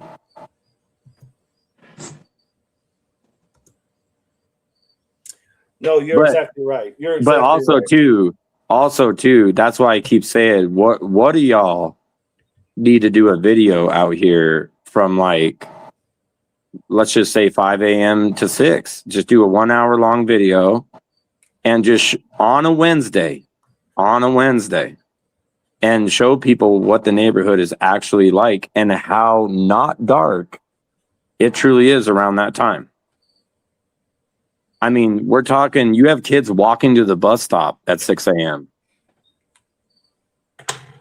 Hey, Doug, did you say Sleuth is in here or 857? Righteous Monkey. Righteous Monkey. Maybe if we can talk to him, maybe he can do the video because unfortunately, I can't make it there. He's listening. Righteous Monkey's listening. I know one of them. Like after we say that to them, it'll like click in their head. They're like, "Oh man, I should have already done that." Yeah, absolutely. Yeah, I mean that would. But I know Juice will do it. I know Tucson will do it. They'll all do it. Right. It's just it's a good thing to see what it is like there between 5 and also 6, too. 6. I mean, I just want to put this out there too. This might just be my thinking, but not only this being a police officer that unfortunately has lost his life, but I think the reason why this is truly getting so much attention is because of how bad Nanios butchered the Nancy Guthrie situation. Mm-hmm. A lot of people are saying this is just a replay. The only difference is that we've confirmed that he has perished. Yeah. And we have not confirmed that Nancy has perished. I agree. And I'm also go ahead. No, go ahead. I'm wondering. So they got the one guy, but I'm wondering how come the FBI was involved so quick, so fast. Who made that call? Who made that decision to get them involved? Or did they involve themselves? I think they would. I think they had to have involved themselves with this, no matter what, because it's sovereign land. They have more tools to work with sovereign land, and that happens quite a bit as well. You're absolutely correct. Correct because this happened. Yeah. Because this happened on the reservation. Mm-hmm. Believe it or not, FBI has jurisdiction first. Yes. Yeah, they do. They have 2 FBI agents that live on the land. They live there. They're there all the time. Yes. They have a building there. Now, I want to kind of put something out there that might really make you guys start thinking about something. Now, I've lived in Tucson, Arizona my whole life, unfortunately. I never left. I never really went on vacation, but where that vehicle was dropped, that Acura SUV, Mm-hmm. I don't know how familiar you guys are with that area, but it is right off of the Alvernon Bridge, like where it's connected to that neighborhood. Yep. Like right underneath the bridge, there's those little trees, like where people park. Mm-hmm. Well, a few hundred feet from there on Alvernon is that motorcycle shop. And if you go on Google Maps, you'll see exactly what I'm talking about. And if somebody would drive down there and actually drive to the location where the SUV was dropped and then walk over to the motorcycle shop, just look at the people that work around there, guys. It's big. It's a big commercial area too, right? Everything's pretty much commercial over there, right? Yeah. Well, everything on Alvernon is like real commercial. There's like a little tire shop there, and then there's like a tattoo kind of gig, and then back behind the tattoo shop is that motorcycle shop that I'm talking about. But no, you're right. But I mean, it just makes me think that like, oh, the SUV was dumped there, and there's a motorcycle shop like literally within a rock's throw from there. And here we have this guy hauling ass away on the interstate on a motorcycle, like it's some type of movie. I mean, it's kind of easy to, and where the second gentleman got arrested over by the swap meet at the hotel, that's not too far away, guys, either, from where the SUV was dumped. And that's a fine, yeah. And with that guy wiping the door handle when he dropped the SUV off, he knows about the hit. Yeah, of course. He knows about the hit. You know what I'm saying? Mm-hmm. And the good thing that we having the footage of those two guys walking into the shell is that the one that's now in custody cannot say, "Oh, I don't know him." Exactly. So right. And I'm not a betting man, but I'm pretty sure that some girlfriend or friend or family member or something like that recognized him off of that video and just gave him up because they caught him at the hotel with no fight. Right. Zero fight. Yep. No, he knew he was done. Yes. No doubt about it. No doubt yes. about it. And then we have Mr. Thinking that he's just going to blaze out of Arizona in a blaze of glory on his Harley, wearing all red like it's a tacky ass movie. Mm-hmm. It's like, bro, they're going to hunt him down like a dog. Oh, yeah. And who I would be scared of if I was him right now is the marshals. And one thing about the marshals, they don't play games. Nope. They will knock your grandma's door down and drag you out. They don't care. So I'm telling you guys, that guy that's running right now is very numbered. It is very numbered.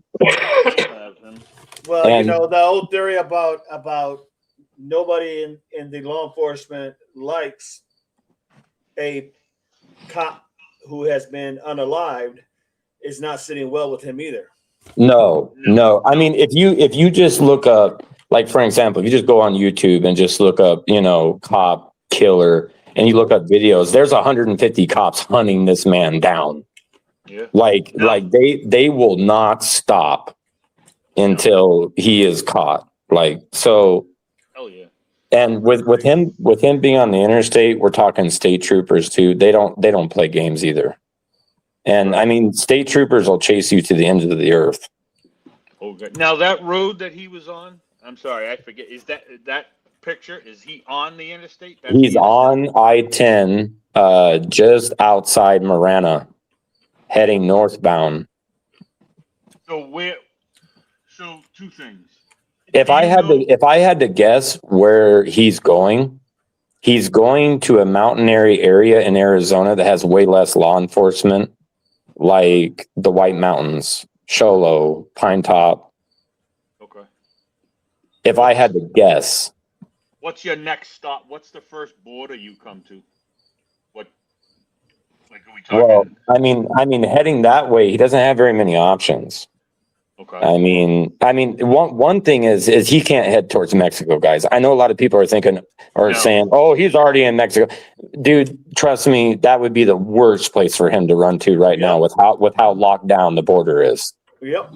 And in all seriousness, the border is extremely locked down right now. It's so locked down that the cartel's having to use drones. So it's locked down.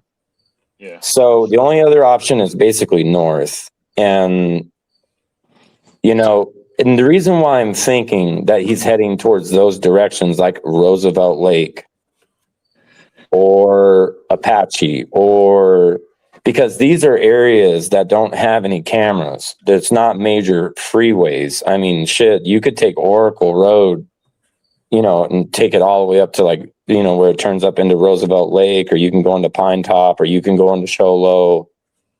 You know, we're talking areas that doesn't have huge law enforcement presence. Right. Right. So that interstate that he's on, obviously we see a picture from there. Do you know or have any idea of, like, when we're talking cameras, do they end, or do you know if they still have more cameras and they were able to track him farther? There's 100% cameras at every other bridge between Tucson and Phoenix, without a doubt. So they can track him farther.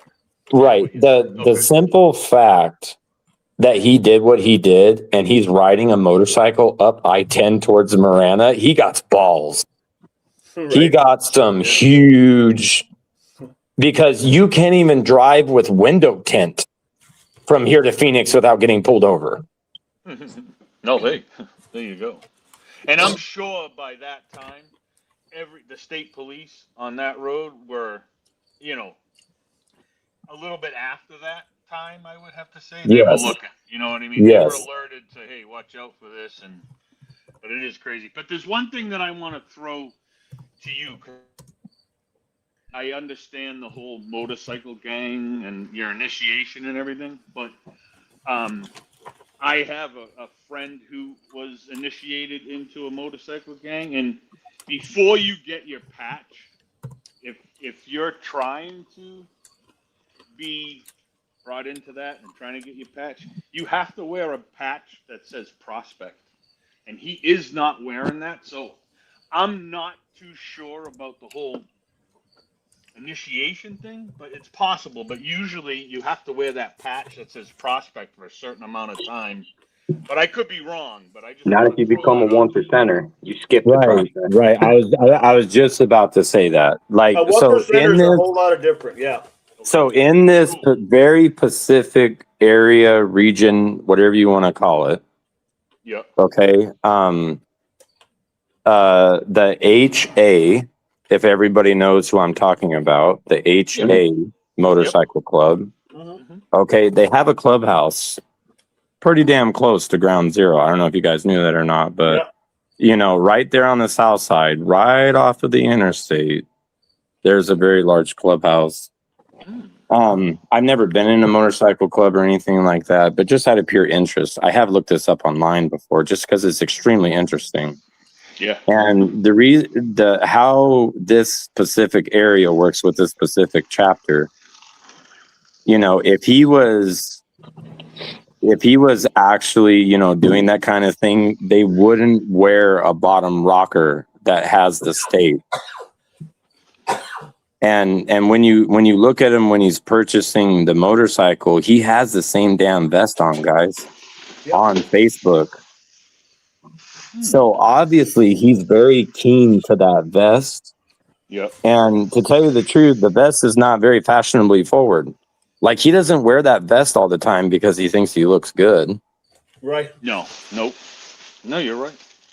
So, I mean, obviously he's trying to be a part of a greater power.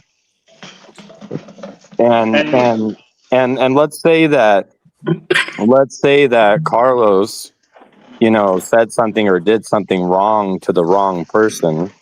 Yep. Who's in jail, and that person puts it out, you know, on their, however you want to call it, out there to their peoples, and this guy's like, oh man, this is the quickest way to a patch.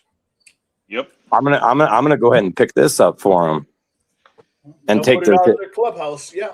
You see what I'm saying? Yep. I mean, that makes way more sense. And the last thing that Nanos wants to say is this, because it would be too getting to the truth. And it would be too close to. You're breaking up, Chris. What's actually happening? Right. Yeah, I said that yesterday. What you're talking about, I even put it in chat. I knew exactly where you were going with it. And yeah, that's what made most sense to me. The only thing that would make a 1%er more powerful, if you will, because he can go anywhere, is if he was a nomad 1%er. Right. Right. Because you have nomads that can go in any club. No one messes with the nomad. And if they got a 1%er, you just might as well hang it up. Mhm. And the fact that he did what he did, and he's riding his bike on I-10. Yeah. For all we know, he was hoping that they would send a picture out. You see what I'm saying? Now he's a made man in the MC world. Taunting. Right. Like, look at me, I'm the baddest 1%er there is. You know what I mean? Like, and you got to have a lot of balls, man, to do something like that and ride a motorcycle down I-10 through Marana. Oh my God. You have to have some cojones. Even if he goes to prison, he's still a 1%er. Absolutely. He's going to carry into that system. So. And if you look at his rap sheet, he's used to being in jail. He don't give a shit about being in jail. He does not like authority. No. He doesn't care one bit about being in jail. Institutionalized, more than likely. And the other thing that's crazy to me is, the other guy that is arrested, you guys all know who that is. Bro, if you go on his Facebook, like, it just shocks me that, like, nobody's commented on his Facebook, like, things like, oh, he's a killer, you know what I mean? Or things like that. Because what's crazy is now they released that gentleman's Facebook. You can basically find everything about him, who his girlfriend is, who his parents are, where he be around, who his friends are. If they would get this information out quicker, like before these people can take their pages down, like the other person, if you guys know who I'm talking about, then the general public, we would find him quicker. You find who that guy's girlfriend is, we'll find him. Yep. This is very interesting, my friend. So, I think if anything, what I wanted to give out from this conversation and me joining is, for one, my condolences to Carlos's family. That's tragic. Amen. And also, too, just to put it out there into the general public that this is not a robbery, guys. Nope. By no way, means, shape, or form is this a robbery. And you would literally have to be Sheriff Daniels to believe some shit like that. Yeah.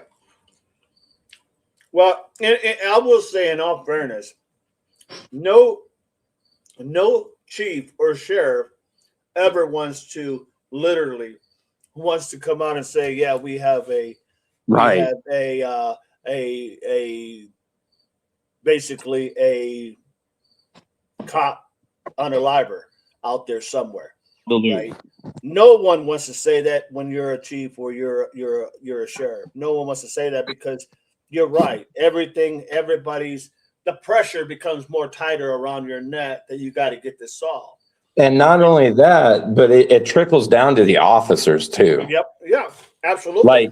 Like, okay, so if you're thinking about it, if you're out by yourself and you're an officer, right? And this guy wants to smoke you the second he sees you. You're not going to be, Lone Ranger going after him. Nope. You know what I'm saying? So even if they spot this guy, they're going to be 10, 15 cars deep. Definitely.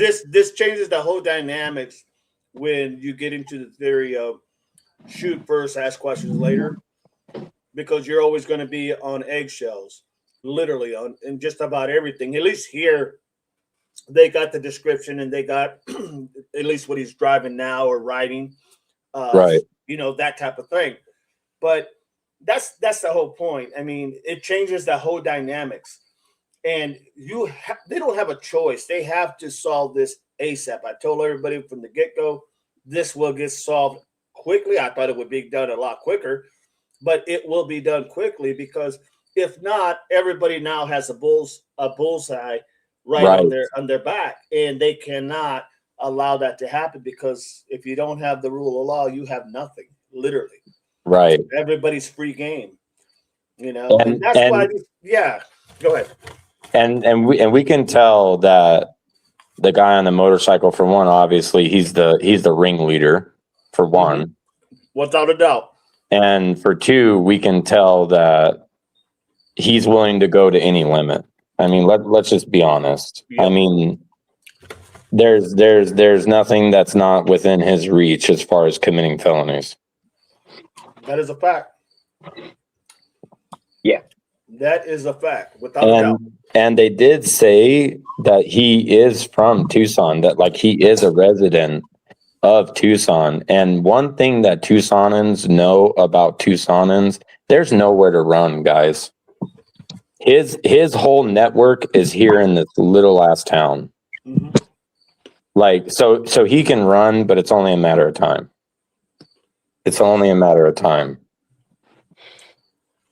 Yeah, but now he's a man that a lot of people will be willing to protect. Right. See, I'm so glad you said that too. Because I'm so glad you said that. Because now he's like basically the vice president in that world almost, like overnight. You see what I'm saying? So I don't know. It's for one, it's not a robbery. And for two, everything else that we've been talking about just makes a lot more sense. Yeah. And if there was any robbery that happened, the only thing they'd be interested in that house is the firearms. And I'm curious as to if they took the issued firearms. Right. Like let's say that Carlos was on the beat already. Combined between him and his fiance, they probably clear about 126 a year. I mean, they're not, I mean, come on. I mean, the truck out front, I mean, it's okay, but still has faded paint. It's not something that's like, you could probably sell that truck on the black market for a few grand, like maybe $3,000. Like it's more of a high risk than it is a profitable thing. Just like I said, there's other neighbors here in this neighborhood that if you just drive around, just play perp. Is Carlos's house going to be the first house you hit? No, not by any means. Like, nope. No, you said it at the beginning. I'm going to the Lambo and Bentley house. You know what I mean? That's what I'm right. Like there's houses here in the neighborhood, especially down by the school. People have $1 million, $2 million plus RVs sitting in the yard. Yeah. How far away? There's a guy that lives here that has a Rolls Royce or Lamborghini Urus, a red Urus that sits out in front of his house, full carbon fiber kit, carbon fiber front bumper, carbon fiber spoiler, carbon fiber hood, carbon fiber trunk. He has stickers all over it that says what his business is. He wants it out there that people know that he deals with high-end cars. This is how he makes money. Exactly. So it's like, how are you going to drive past all of these houses and be like, no, and then get up to Carlos's house with a faded truck and his wife drives a 2013 Malibu and be like, this is it, guys. Lock in. You know what I'm saying? Like, no way. You're right. 100%. You are correct. Especially at 6 o'clock in the morning. I mean, there's kids walking past Carlos's front door on the way to the bus stop. Yeah, that's crazy. How far away is the school? So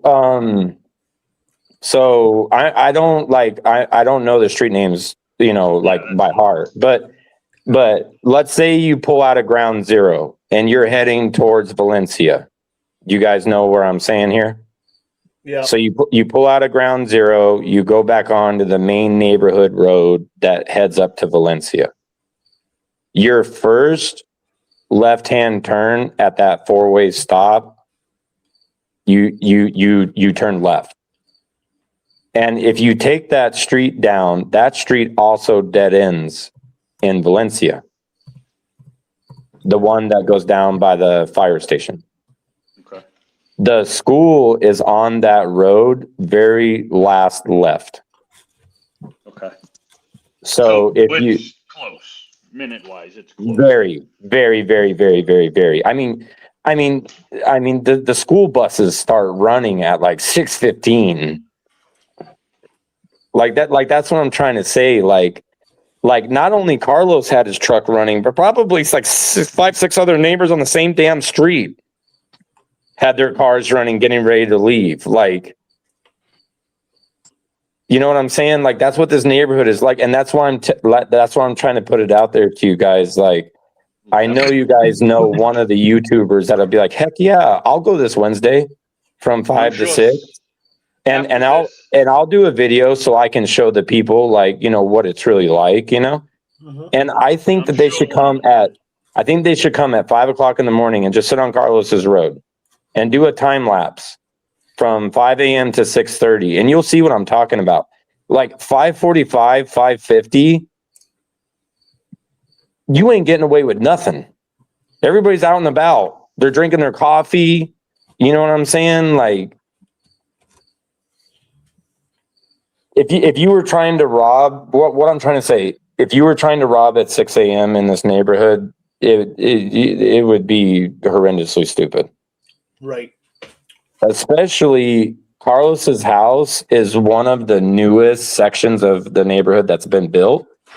And those houses come premium with cameras. They come with cameras from the manufacturer. Every single one of those houses. And you can see them out front. You can see the doorbell camera. You can see the cameras up on the roof. You can see the cameras in the garage. You can see, this is not a robbery.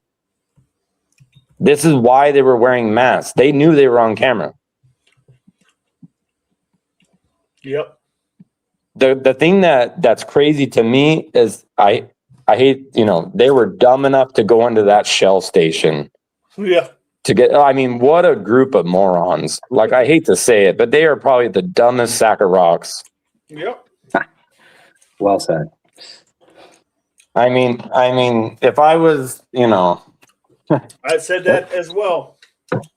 if I was up there in the MC and I knew about this, I'd say, yeah, you know, he definitely got guts, but no brains. Yep, absolutely. That's the first thing I said when they showed the video of that. I thought, my God, like, why wouldn't you have?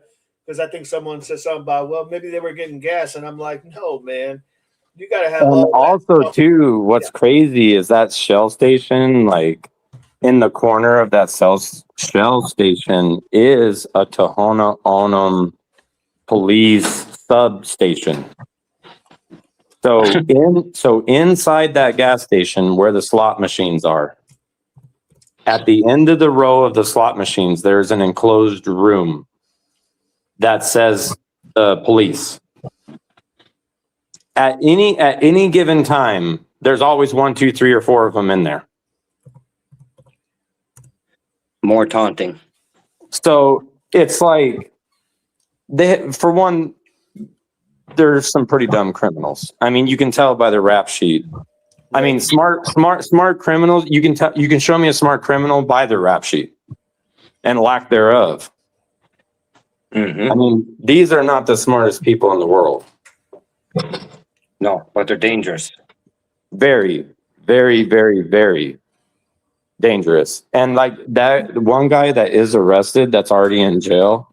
Mm-hmm. If you look on his Facebook and you look at like his girl, you go on her Facebook and look at her posts.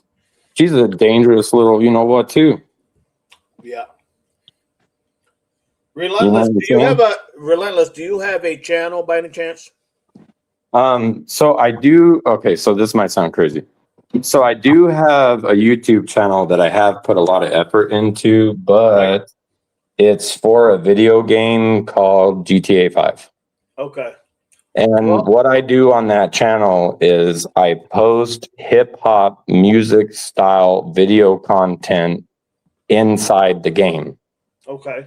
Nice. On YouTube. So like I'll watch hip hop music videos. I'll watch videos completely through, and then I'll just reenact that video on YouTube through GTA 5 with the same music.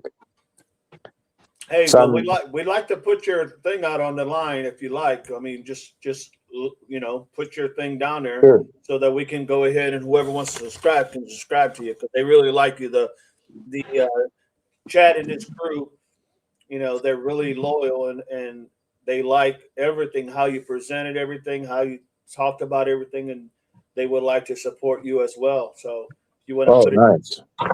Put Nice, it on. thank you. Yeah, when we get off the call later, I can post the YouTube channel in the chat. Okay, sounds good, my friend. But yeah, I mean, I really wanted just the general public to know, I mean, just flat out, this is not a robbery. But I mean, and also too, on the same turn of events, like if you drive around this neighborhood and you just look, I mean, a lot of these houses is probably not the house that you want to go in and rob, because they're armed to the hilt. Right. Like, and I hate to be brutally honest like that, but like all of my neighbors, like pretty much everybody I know around here, they're either like prior military, or they are getting into the police, or they're avid outdoorsy type of people. That's why they move out here to Star Valley, because we have all this desert out here, and people move out here because they want to ride their ATVs, and they don't want to have to drive all the way to Marana to take it off the trailer, and and everybody's armed to the hilt out here. Like, that's no joke. Like, that is no joke. So this is probably the last place on planet Earth that you should be doing home robberies. I mean, the Nancy situation of it being a robbery, even though I do not feel in my heart at all that was a robbery, that would make more sense of a house being targeted for a robbery. Right. The neighborhood down here, no way. No way. No way, no how. Nobody's robbing down here unless you're like, I hate to be so honest, but unless you're a drug addict and like you live in a ran down trailer out in the desert and you're not even supposed to be there, which there's a large community out here that is that. And you're just going car to car to see if the door is unlocked so you can grab change or grab a camera or, snag anything you can, or a package that might have been left out on the front porch overnight. There's a lot of that shit. Right.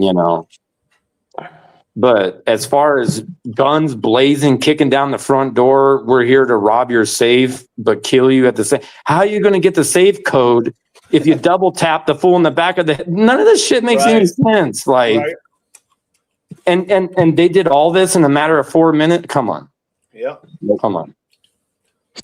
No, I mean, it's exactly that. It was a targeted attack, period, full stop. Period. And, whether or not the missus was supposed to be unalive or alive, it really doesn't matter, because no one's going to do that. Like you said, I said it the same, in early morning when everybody's getting up, getting their coffee, when everybody's getting up, getting ready to go to work. You're not just going to do that. That goes against every logic that's out there. Right. Even for amateur thieves. Yes, without a doubt. And so that's what I would say is no, I look, Nanos is going to say whatever he needs to say for whatever reasons he needs to say it. But I don't think there's too many people that buy that theory, that have any common sense whatsoever. And I know this chat has a lot of common sense. Yes. There's not going to be too many people that are going to say, "Oh yeah, this was a robbery," when the truck is there. I mean, at worst case scenario, if it was a robbery, you're going to take the truck more than likely. The truck was there and running when the sheriffs pulled up. Yeah, it just makes. And if it was a robbery, they probably wouldn't have even robbed them. They would have just jumped into the truck and took it. Right. Because they just wanted quick money, quick cash. And, and it points to the whatchamacallit around the MC gang. You don't hit women and children. Right. Like if she did end up dying, they would have been the first ones to turn them in. I think she got hit on accident, guys. Exactly. Because she got hit in the shoulder, only one round. I think they were there for him and him only. Yep. And they don't care if she's a witness. I mean, that's only. I mean, two masked men. Oh my God, two masked men came in my house, killed my husband. Well, you have any other information? No, they were masked. So I don't think that they were trying to necessarily kill her. And rumor around is that there was a child. I know she was pregnant, but they're saying that there was a child in the home. Yes, there was. That's what they were reporting. And you know, if it really came down to a witness thing, they're going to execute everybody, guys. It doesn't matter who, what, when, or where. And she only got shot once and nothing happened to the child. So that goes back to the MC thing, especially in a prison situation. If you kill a child, you're done. You're done. Yep. You know what I'm saying? Like that's one of the big two. Yeah. Exactly. So it just keeps leading back. I hate to say it, guys, but it really does keep leading back to the MC thing. Like, if I was, that's a very possibility. That's a good possibility. It does. You know what I mean? I would say it's pretty obvious is what we got going on here. Yeah. Hey, Relentless Tabitha is asking, what is your opinion? I know you stated a little bit about it before, but I don't know if she heard it or not. But what is your opinion on the Guthrie case? I'm curious now. And do you think these could possibly be connected? What's your thoughts on that? Maybe we can put that to a rest. Here's I do want to say that that it is connected, but it's connected in a way that a lot of people are not connecting the dots. And when you connect the dots, it all leads back to the gym show. I know that sounds like really stupid and weird. No, not really.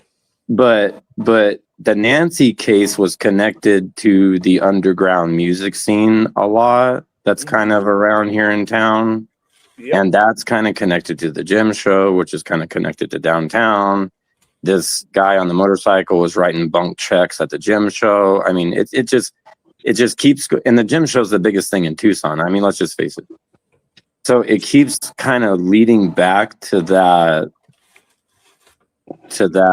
type of world. Gym show, underground music type of deal. How I feel about the Nancy Guthrie case, for one, is condolences to her family and everybody that's involved in that tragic situation, for one.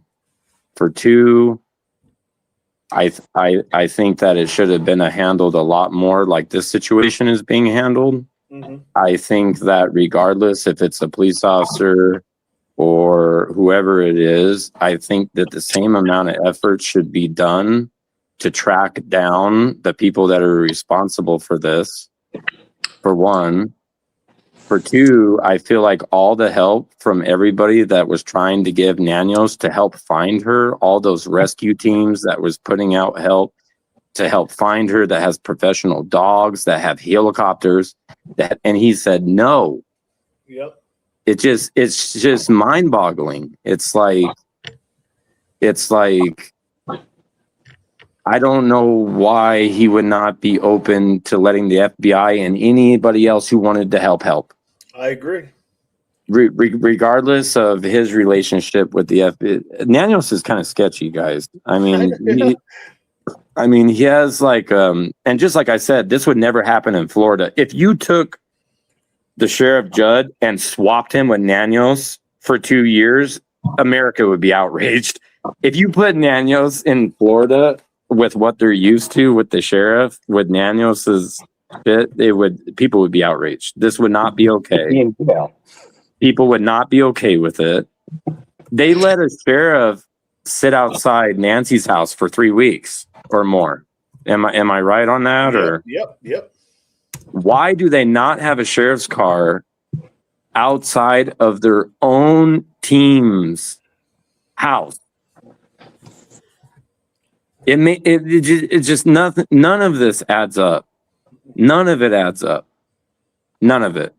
And the thing with the Nancy Guthrie case, that wasn't a random robbery either. That is complete BS.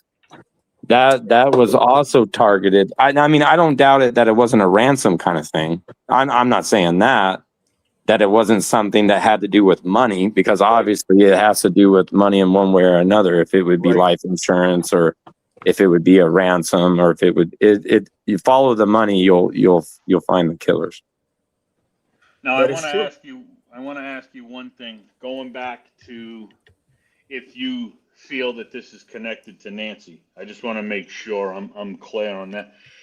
Do you feel that it's the same? I don't feel like I do not feel like that it's connected in any other way other than possibly the main character that's in this situation. That's the MC guy. Yeah. That could have been another avenue to trying to get a patch or something that went wrong. But in my heart, I don't feel like that it is connected in any other way other than the gym show. Okay. I just want to make that clear, because yes, yeah, I don't feel that. I don't feel like it's the same. I don't feel like it's the same people that did the Nancy hit that did this. All right, I got you. I just wanted to clear that up, because some people on the internet, next thing you know, you'll be part of it. So I just wanted to make sure that I clarified that. So right, cool. But the motives could have been similar. Exactly. The motives could have been very similar. Yep. But man, I'm working, so I'm gonna go on mute now. But I want to say, man, thank you for coming up here and just bringing everything out and telling you how you feel and what you feel. I guess the last question for me is, because I heard one of the neighbors who spoke to somebody, not on camera and anything, said that they weren't even sure that they wanted to live in that neighborhood anymore. Right. Does what happened make you feel the same way? Like maybe we should move, or how do you feel about that? So just out of curiosity, like I did look, because for whatever reason, like my mom's always looking up on Zillow, like she wants to know how much everybody's house is worth. I have no idea why she does this, but she wants to sell and make a buck, you know what I mean? Like, possibly, but all I can say is go on Zillow and look at all the new listings. Yeah. I mean, like it is literally insane that 7 houses in Carlos's homing block has now newly went up for sale. That's shocking. See what it does? Yeah, I mean, it is shocking, because now, do you know? And also too, like in Carlos's little block, these houses are brand new, guys. Right. They literally just built these houses. I think there's still some under construction on his street. Yeah. Correct. Like they're brand spanking new. You know what I mean? And for people just to be turning around now and all of a sudden, like how homes are being listed everywhere. And then also too, like, just like I said, like before this incident happened, you would see people out walking their dogs and jogging at 6 a.m. You see people at the bus bench at 6 a.m. Now the neighborhood has completely changed, and they don't even do the bus route anymore around that vicinity at all. Like every single parent is driving their kid to school now. Wow. Like literally, like it literally takes about 45 minutes just to get into the school parking lot because of the traffic. Wow. That's crazy. Now, as much as you know, I mean, I don't know for anything. Is this the first unalignment in that neighborhood that you know of? No, like I'm kind of glad you brought that up, kind of, because oh man. That's why Doug hired me to be on here. So just like, man, I don't know the exact date, but I want to say 6-7 weeks ago, the neighbor that is directly next to me at 4 o'clock in the morning, very loud gunshots, very loud screaming, so loud that the neighbor that is directly back from me, like where my backyard is, the one behind me from my backyard, actually called 911. And because it's my direct neighbor, I could basically hear everything that was going down. And when the sheriffs arrived at the house, I could hear the fire department on their radios say DOA. Mm. So the husband is now dead. Oh. And the wife is still there, and they're the only two that live there. And there was gunshots and a lot of screaming. And I don't know what went on with that situation, but that was crazy. And that was right next door. Right. So as far as unaliving has been so close to me, it's as close as next door. Yeah, that's crazy. And Really crazy. so it's like I don't know, man. Like the neighborhood. Like if you just drive through this neighborhood at first glance, you're like, oh, you know, this is a fairly nice neighborhood. You know, like the houses are nice. You know, they're not covered in weeds, and everybody seems happy-go-lucky. It's a completely different neighborhood at 3 a.m. I gotta interject there for a second because I'm looking at the chat and people asking why I have latex gloves on. I'm working. I'm at work, so just so you. Well, relentless. When you were describing everything you described, I can tell you, at least from my opinion, and I'm sure many others that are watching this, you gave such a good description and such a good layout as to, like, I could literally put in my mind now when I see that house and I'm looking at it, like how they got away. I can see how, like, why this was a targeted and not, you know, for a better lack of words, a robbery.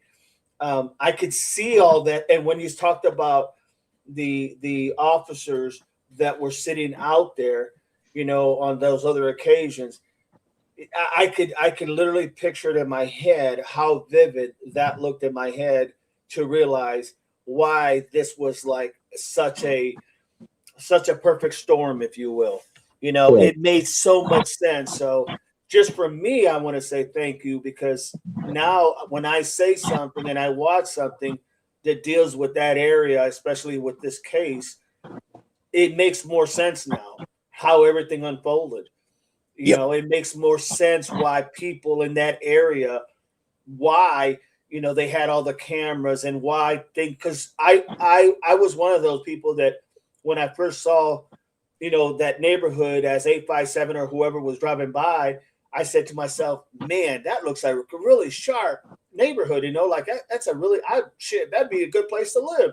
And then you come out and say this, and I'm like, wow, it just changes the whole perception of why this happened and how it happened. So I want to say thank you for that, man. I just want to make sure I'm able to tell you that. Thank you so much. I appreciate that. And that was really my goal too, guys, is to kind of give you a perspective of ground zero and kind of what it's really like, not what people see on the news or the neighborhood at first glance. Crazy, man, it's crazy. Because but I am for an example, if you guys met up with me and let's say you gave me 2 minutes to get out of the neighborhood undetected, I could, without a doubt, I could hit the desert and I could show you guys how literally easy this would be to get the hell out of Dodge and nobody see a thing. And these are fellow Tucsonan people, guys. Like, they know the area too. Like it's not like they're from out of state and they don't know anything. Right. They know how to get out of this neighborhood too. And it wouldn't surprise me if one of them down the line at some time of their life knew somebody that lived out here or went to school, a friend that lived out. I mean, people know Tucson. Tucson's the biggest small city on the planet. That is just this information has been so awesome. I know everybody in the chat just loved it. Yeah, I just really wanted to get it out there, like from a perspective as if you guys were in my shoes and living here as well, and kind of just be brutally honest of kind of like the whole scenario, all the way down to this is not a robbery, not by any means. This is something different. This is not a robbery. Man, the way you've been on here today, I feel like I'm in your shoes. No doubt. I almost feel like I own a house. Well, that's what I was really trying to accomplish. I really wanted to bring you guys and the chat into my shoes, into the neighborhood, and to have the perspective of what's really happening, all the way from the police side of things and how do I feel as far as being safe, and how does the rest of the neighbors feel, and is this a neighborhood that would be a targeted situation for a robbery or not? You know, just to kind of give you guys a real inside my eyeballs view of what's real and what's not. The day of the incident, when we saw 857 was there on scene for a long time, and Juice was there, I saw 99% of the vehicles that were there were Pima County. Yes. Was there any Tucson police there? Besides there was 2 Tucson police vehicles here. One of them was the chief. See, that's what bothers me a little bit too, because I hear she is well respected as the chief. Right. But that's what bothers me, because it was Pima County and Tucson police. The cadet was going to be a Tucson police officer, and the girl still worked for Pima. So I asked that question because, you know, they had a big role in this too, and you only saw a limited amount of Tucson police, which bothers me a little bit. Correct. And then also too, like, I mean, for better or for worse, I don't know if this matters or not, but the sheriffs that hung around after the situation, they were all volunteers. This is not actual gun holding sheriffs. These are volunteers for the sheriff's department. Yep. That block roads, so on and so forth, that sat outside the house. Yeah. And just like previous, in the very beginning of the conversation, the first emergency service unit to actually enter the neighborhood over this call was a Tohono O'odham police officer. So that was the very, very, very, very, very, very first responder. Okay. And the only reason that I had brought up and asking you about what happens when you call 911 is because here in Massachusetts, when you call 911, it goes directly to the state police. And then when you tell them what the issue is, they connect you to your city or town. Right. So I didn't know if it's the same way out there, because, man,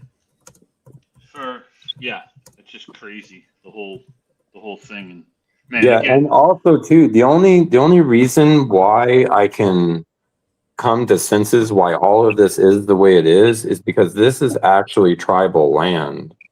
So like, that's why I think that the sheriffs don't patrol the neighborhood, because technically they're patrolling Navajo land or Tohono O'odham Nation land. So that's the only thing that I can think of to why they're not patrolling the neighborhood, or why there's not a sheriff still outside the house. Like, does that make a lick of sense?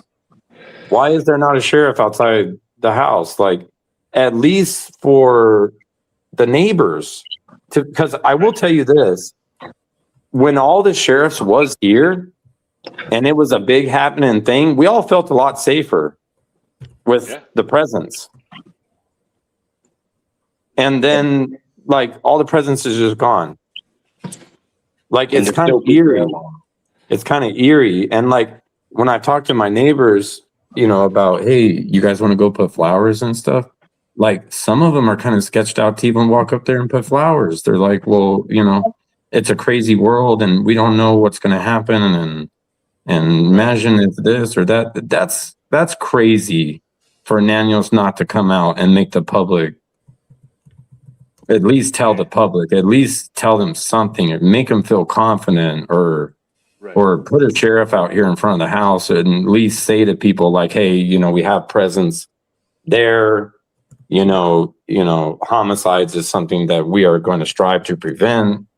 Right. Not saying, hey guys, homicides are going to happen and we're just going to have to, Right.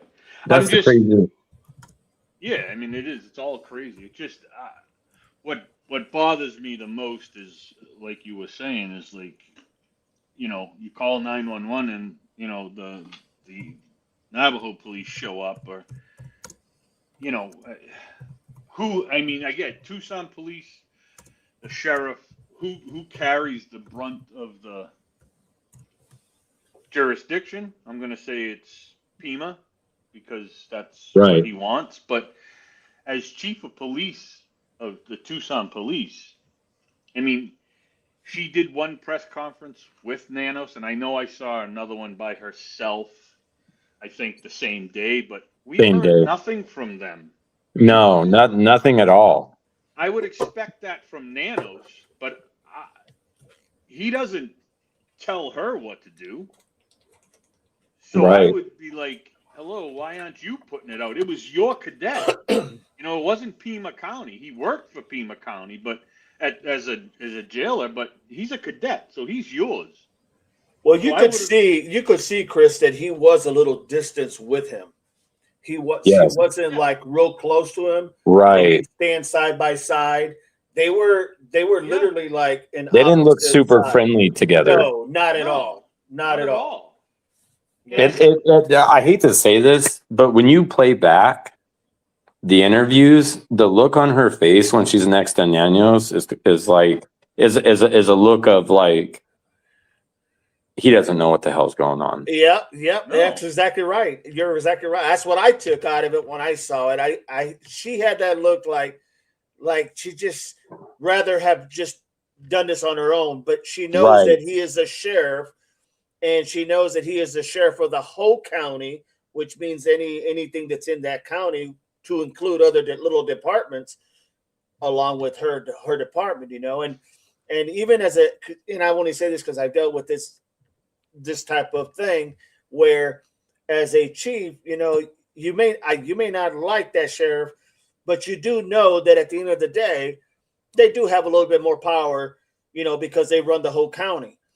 And so he's not over her, but that is his county. And that city is in his county. So he's not over her, like he can't tell her what to do.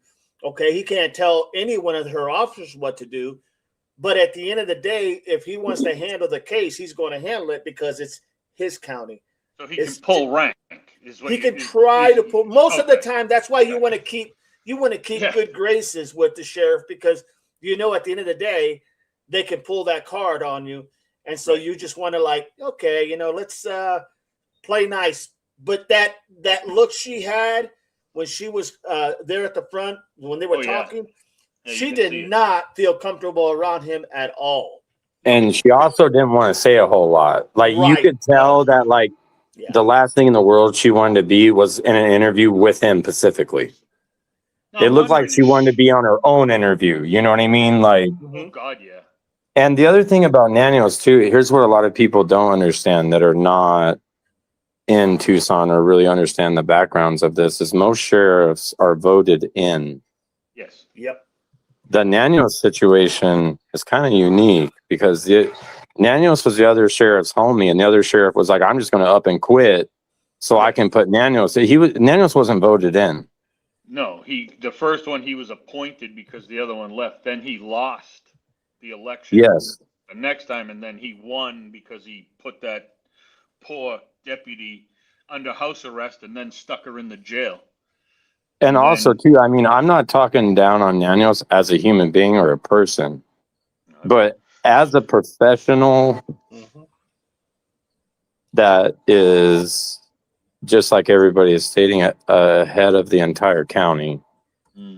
this is he's a traffic cop out here in the wrong position. Yep. And you can tell, but I mean, more than 90% of his detectives are very young guys that has just started. Like, we're not talking about CSI here. We're talking guys that are just out of training. Like, Yeah. Yeah. so, so also too, what's kind of like really weird about it is how unwilling he is to work with other agencies. So just like how he brought up the Tucson police thing, like if he's not willing to work with the FBI, I mean, he's not really willing to work with really anybody at all, really. Well, this is what I'm thinking now, because remember earlier I said, how did the FBI get involved all of a sudden? I guarantee you she called the FBI because she has the right to. It's her cadet. Mm-hmm. Well, I think the reason why the FBI is involved on paper reason is because this is tribal land. Right. Well, that's So, true too. Yeah. so FBI does have ultimate jurisdiction. Yep. They do. That's right. So technically, like the Tohono O'odham and the sheriffs are two different government entities. Right. Yep. But because the FBI, like, they ultimately, because it is out of the county and it is a separate government land, I guess you could figuratively say, but it is in the United States. Ultimately, that's the FBI. Yep. Yeah. Yep. They're the only, as far as I know and as far as I understood from interviews with some FBI people, they're the only organization, the FBI, that has power on any Indian reservation. Right. And also too, there was quite a bit of them out here. I just want to put that out there too, that, Really? oh yes, even on like right after the situation happened, like there was a lot of sheriffs out here, but you've seen a lot more Ford Fusions unmarked. Yeah. That had badges on their belt that was covered. The backing of it was like a black backing, and it's a lot smaller of a badge, silver chromish type of inlay, and you could tell that they were a completely different entity from the sheriff's department. Yeah. And if I was a betting man, I would bet that would be the FBI. Yeah, no doubt. God, yeah. No doubt. No doubt at all with that. But man, well, listen, I'm going to step back because if I don't stop working, I'll never get the hell out of here. But I got to get home. But yeah, anyways, man, it has been an honor to have you on this amazing channel. I want to thank you for everything. And hey, look, if you need somewhere to speak, this isn't even my channel, but I'm on it every goddamn day. But yeah, come up here, man. We'd love to keep having you, Relentless, if you got the time, my friend. Thanks, guys. There's a lot of stuff that's happening in that area. And the last thing that I wanted to say, remember when the interview room went to that park? That was in Tucson, right? Where he found, that was in Tucson, right? Yep. So this lady, how long has she been the chief there? Because I think that she was put there because that guy that was a chief left too, if I'm not mistaken. Yeah. Because remember when Chris called, and then he had to send an email to the chief of police in Tucson, the reply back was, remember, oh no, Nanos hasn't even reached out to us for help. So I don't know if it was the guy or her. Oh, it was her. So I think it was her. She hasn't been there long, but they put her in there because the guy had quit. Yeah, correct. I mean, yeah. So we know that he doesn't even work well with anybody in any part of the government, FBI, whatever. The Navajos don't like him. Tucson chief doesn't like him. I'm sure Phoenix doesn't like him. And then what's the sheriff's department next to them? What's the next? Murano? What's the next sheriff department name next to them? Not Pima County. What's the other county that has the sheriffs? Crap. All I can think of is for Maricopa. Murano. Maricopa County. Because remember the day the sheriff was on the phone with Juice while he was getting arrested? Yes. They don't even they can't No. stand any of the deputies from Pima County. Like If you remember that the conversation. sheriffs, when you start getting up towards like Phoenix area, like there's a show out there called Fridays with Frank. I love Like, him. He's and awesome. there was another sheriff out there. He's not sheriff anymore, but Pinell County, that's right. Pinell. yes, there used to be a sheriff that wore a cowboy hat that the entire state of Arizona loved. Yeah, he's the one that's on the show with him sometimes, right? Yes. Yeah, I know who that guy is too. Yeah, very, very, very, very, very good sheriff. Too bad. Completely different than Nanos. Yeah. I'm not sure there's any other sheriff like Nanos. I'm sure there's other ones that have issues, but man, if there's another one like Nanos, then And also too, I mean, there is literally a sheriff's department within a mile of Ground Zero off of Valencia. Are they ever there? Yeah, so that's like Nano's actual office. I don't know, a lot of people don't realize this, but like when they go to talk to Nanos, they go off of they go to the main sheriff's station. Yes. That's not where he's at. He's over here. Oh. So he's off of Valencia right here next to the post office.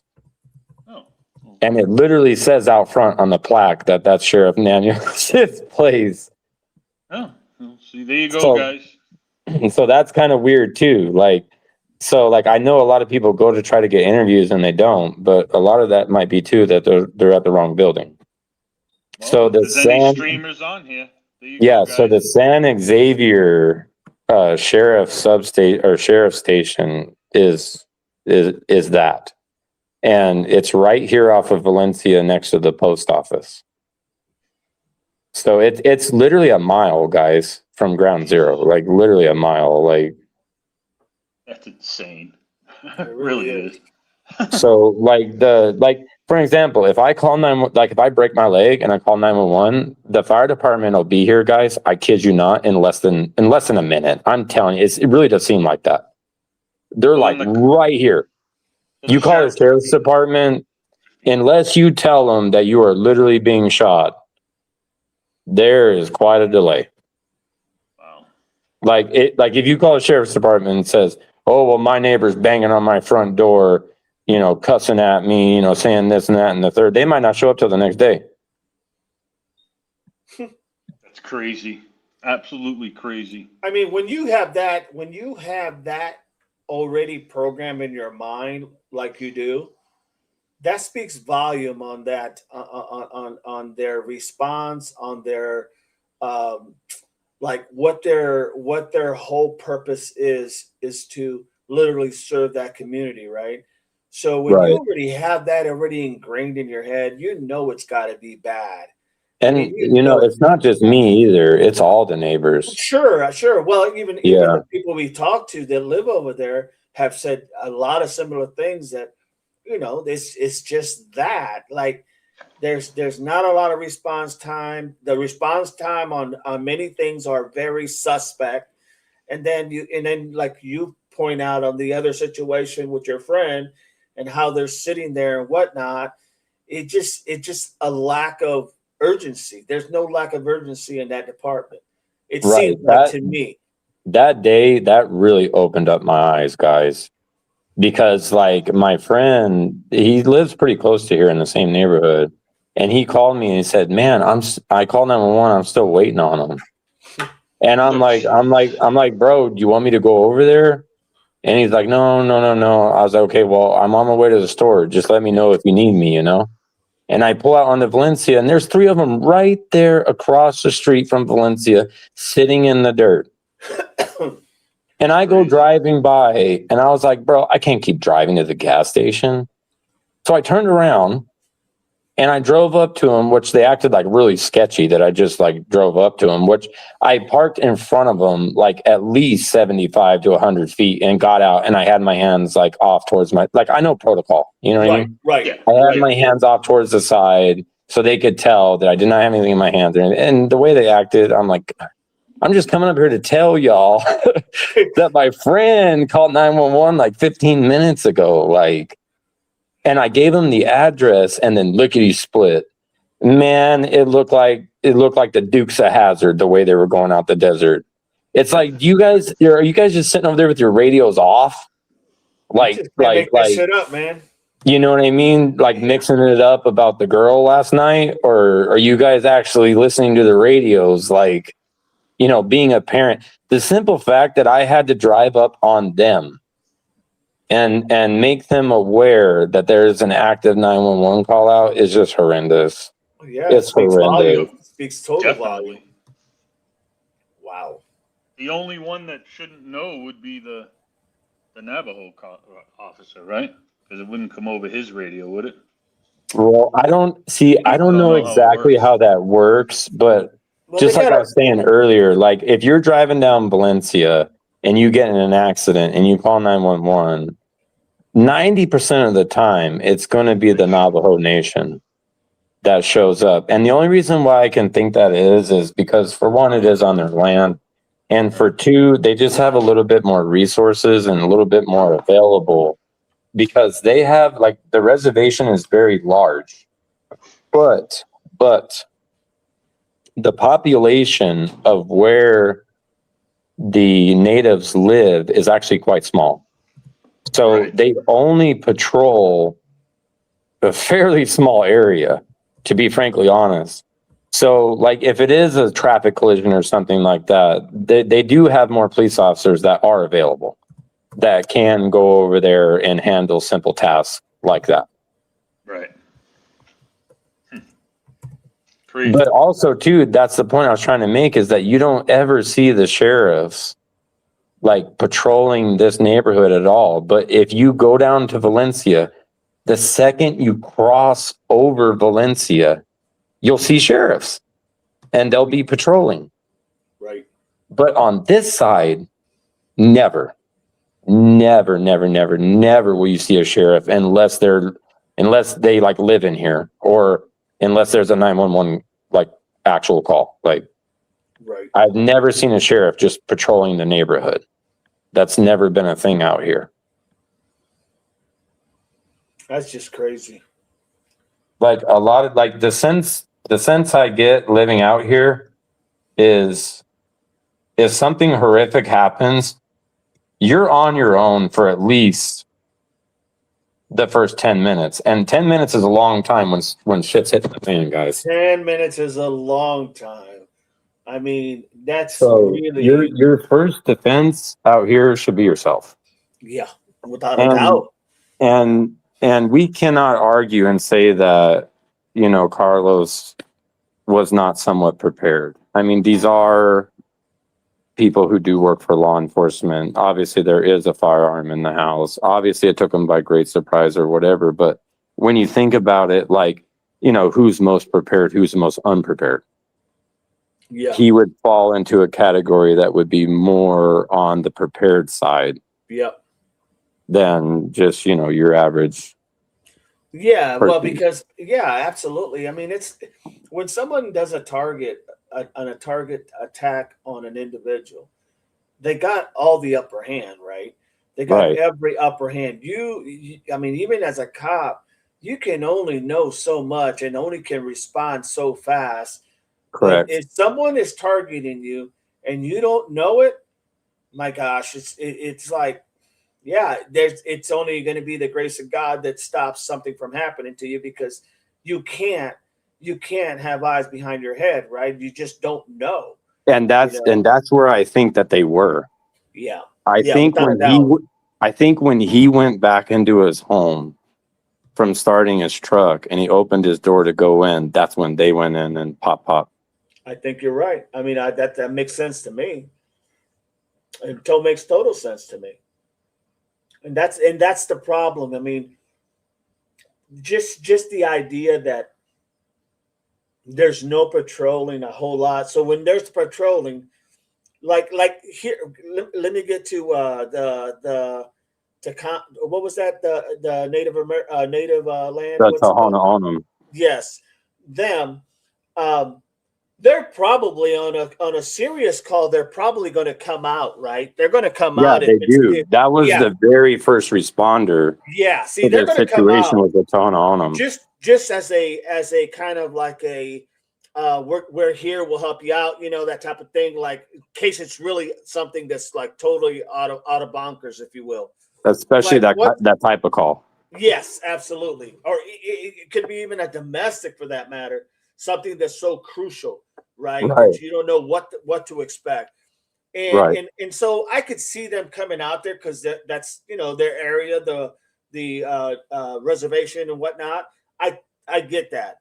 Uh, but the sheriff's department not having somebody now, I don't know what their response time is or was, but just the idea that you were saying earlier that they do not patrol, you hardly ever see them patrolling the area. It blows my mind. I mean, it's not because they can't be at all places at once, right? We get that. And, it's a big, for sake and purposes, counties are usually pretty big. So they're only going to have, and I've looked this up with over there in Tucson, they only going to have probably, they're supposed to have a lot more, but they're probably with everybody vacation and people that are off duty, they're probably going to have maybe anywhere that should have about 6 to 8 officers on duty. But normally, really, they only really have about 4, maybe 5 to cover that whole county. Right. So the idea that they're going to go ahead and just not patrol anyway. I mean, patrolling is so it's all about preventative, right? When you patrol, you're preventing something from happening because when you are seeing people who are going to do something bad will think twice of doing something bad because they see somebody around. Right. If you don't patrol, my God, well then it's like working in it's like living in a town with no cops, right? Right. I mean, what do you get? You get nothing.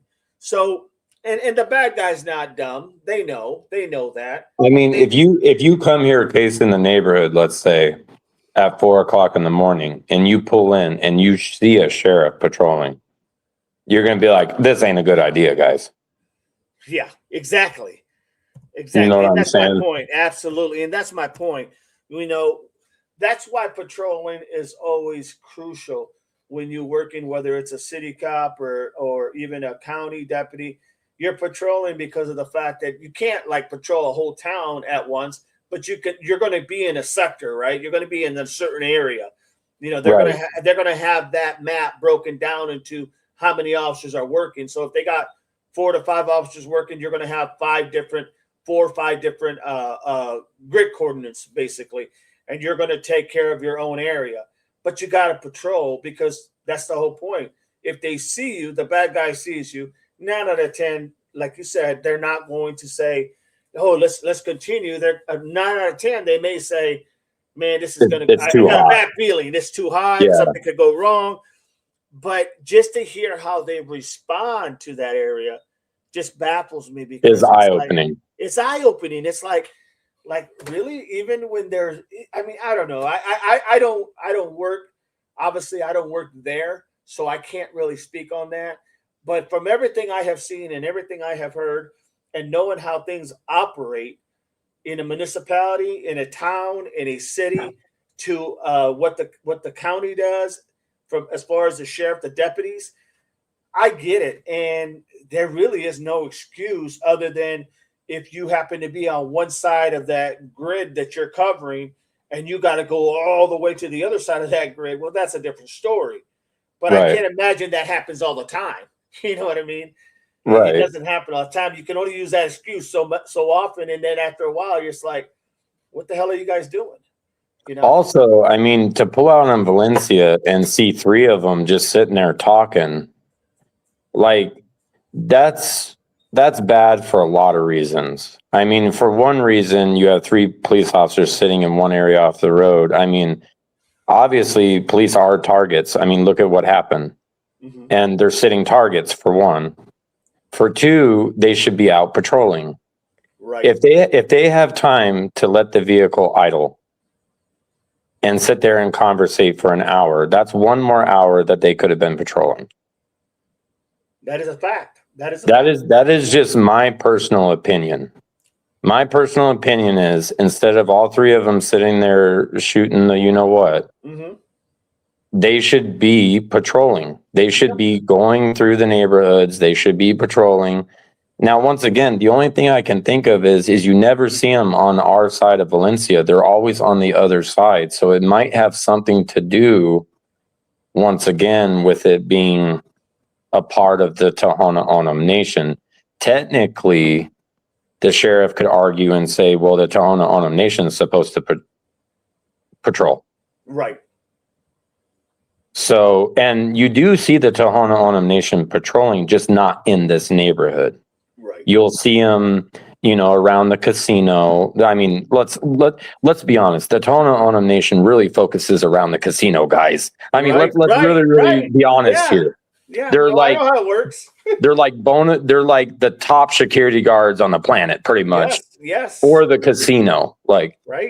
But yeah, and then by the casino, any road, like when you pass the Casino del Sol and you're heading east towards I-19, any right-hand turn you take, that's the Tohono O'odham.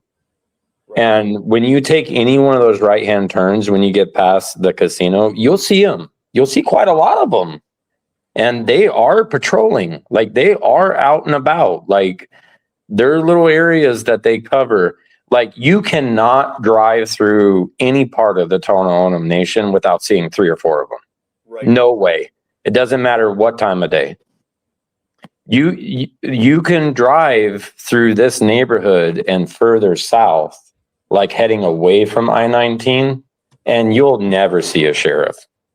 Ever. You could just keep on driving. You don't see nothing other than Border Patrol. Right. That's it. But this short little span on Valencia between my neighborhood and I-19, you will see state troopers, Navajo Nation, Sheriff's Department, DPS, Border Patrol, all in this little stretch. You will see a Navajo Nation have a car pulled over on the right side of Valencia and a sheriff have a car pulled over on the left side of Valencia. And then you keep traveling, you get about a mile down, and then a trooper has somebody pulled over. It's so you would think that this area is locked down. Right. Just by that, but it's not. Everything on this side of Valencia past the casino is like no man's land. Basically you're on the Lion King when he runs to the end and it's all on fire and shit. It's like the no man's land. That's what this is like. It's pretty much you're on your own kind of. And I can tell you that even like how you're putting it, I believe you're saying on the north side they'll come, but not on the other side, right? Right. So if you go just over Valencia and you call, I know it sounds really dumb, but it's so true, guys. If I got in my car and drove across the street on Valencia and called 911, the sheriffs would be there a lot faster. I don't know why. I don't know why this is a thing. Right. But if I cross the street into my neighborhood and go to the park and call 911, I'm waiting 10 minutes, at least 10 minutes, 15 minutes. And we're talking just a few hundred yards. I know it sounds absolutely acidine, but it is. It is acidine. Yeah. This is the harsh truth. If you needed a responder to get to your house quickly, you're better off asking for the fire department. In this neighborhood, if you call 911 and you need emergency services right away, you're better just to request the fire department than the police. Right. Because their response time is Johnny on the spot. That's one of the really big things why we love this neighborhood so much is because of the response time on the emergency as far as the fire department. Your child has a drowning in a pool or something. Right. It's going to be down to minutes before the fire department's at your front door. Like they have the quickest response time. And that makes me feel really comfortable, especially like my mom being up there in age and being elderly. Like if something was ever to happen, I know that the fire department's going to be here within just a couple of minutes. So that's a really good feeling. It's a scary feeling when you know that something crazy is going down, like someone's trying to kick down your front door and you're basically on your own there and 10 minutes could feel like a very long time, guys, especially when something crazy is going down. 10 minutes is a long time. No, that's without a doubt. Without a doubt. Yeah, I'm just so glad that I could get out here and kind of like just kind of give a no BS type of view of the neighborhood, morale, what it's like living here, what it's like being here, what it's like if you did have to call 911, my personal opinion on if this was a robbery or not, just everything really. Just because I know a lot of people are watching out of state too. I mean, this news is starting to grow. This is starting to become really big, and you know, people want to know. Right. People want to know, like, what is it really like? Well, I mean, No. you opened our eyes. I mean, I know you opened our eyes, and we can get that visual on what we're seeing now. Like I said, I can look at that, and I can even look at it on Google Maps, and I can say, okay, yeah, that's a perfect area. You're gonna pick that area. You're gonna go here. You're gonna, you're not gonna be on the main roads, all that kind of stuff, And you're right. That's what blows my mind about this one guy, this biker guy, or I shouldn't say biker guy, the guy that was on the Harley. Yes. Him, to be like almost like taunting, but then that's what someone who has no respect for law enforcement or no respect for authority, that's what you would expect to see. Right. I'm going to do what I'm going to do. I couldn't give a damn, whatever happens, happens, and if nothing happens and he doesn't get caught right away, well, then everybody says, well, see, hey, what's going to happen is going to happen. He doesn't care if he goes back to prison or jail or whatever. He has no. I have that same feeling too. Yeah. And that's I have the that scary same part. feeling that like he just, I mean, guys, if this was somebody who was really, why did they go to the Shell? Let's really start to use common sense. Like, let's say that you were these perps and you're from Tucson. That Shell's locked down with 1 million cameras. Like, that they know who goes up in there, who doesn't go up in there. Like, where there's a place that has slot machines, has major security. Let's be honest. Why would you go into a Shell within 30 minutes of committing a murder right down the street? Right. It's just hurt. Just makes no sense. None whatsoever. Especially None whatsoever, unless there was a deeper motive, like what you said earlier, with possibly, trying to get that 1%er badge, or possibly like something. And this is where I went to. I went to the very beginning that this was something that was said at the jail, and this was a payback. Like, I'm going to get out of here, and once I get out of here, this is what's going to happen. Right. And I could see that a person of that mentality would go to prison, and that's all that person's thinking, right? That's all that person thinking. I can't wait till I get out. Right. I can't wait because that's what a lot of times that's literally what they do and how they think. And it's I can't wait, and then they come out and wait for the perfect storm, and then kapow. Now, I've never been to jail before, so I don't really know the politics or how it works, but I do know this. If you are a correctional officer, you do have the power to pretty much control people's lives within that facility. And let's say, you are this guy and you get thrown in the shoe over something that you feel is not right, or people get mad, guys, like infernal angry, especially when you're in that type of situation, and then you get put into a worse situation, Right. or when the guard says something off towards the right field that you shouldn't. These are things that are very serious when it comes to jails, prisons. So you got to watch what you say. You got to watch what you do.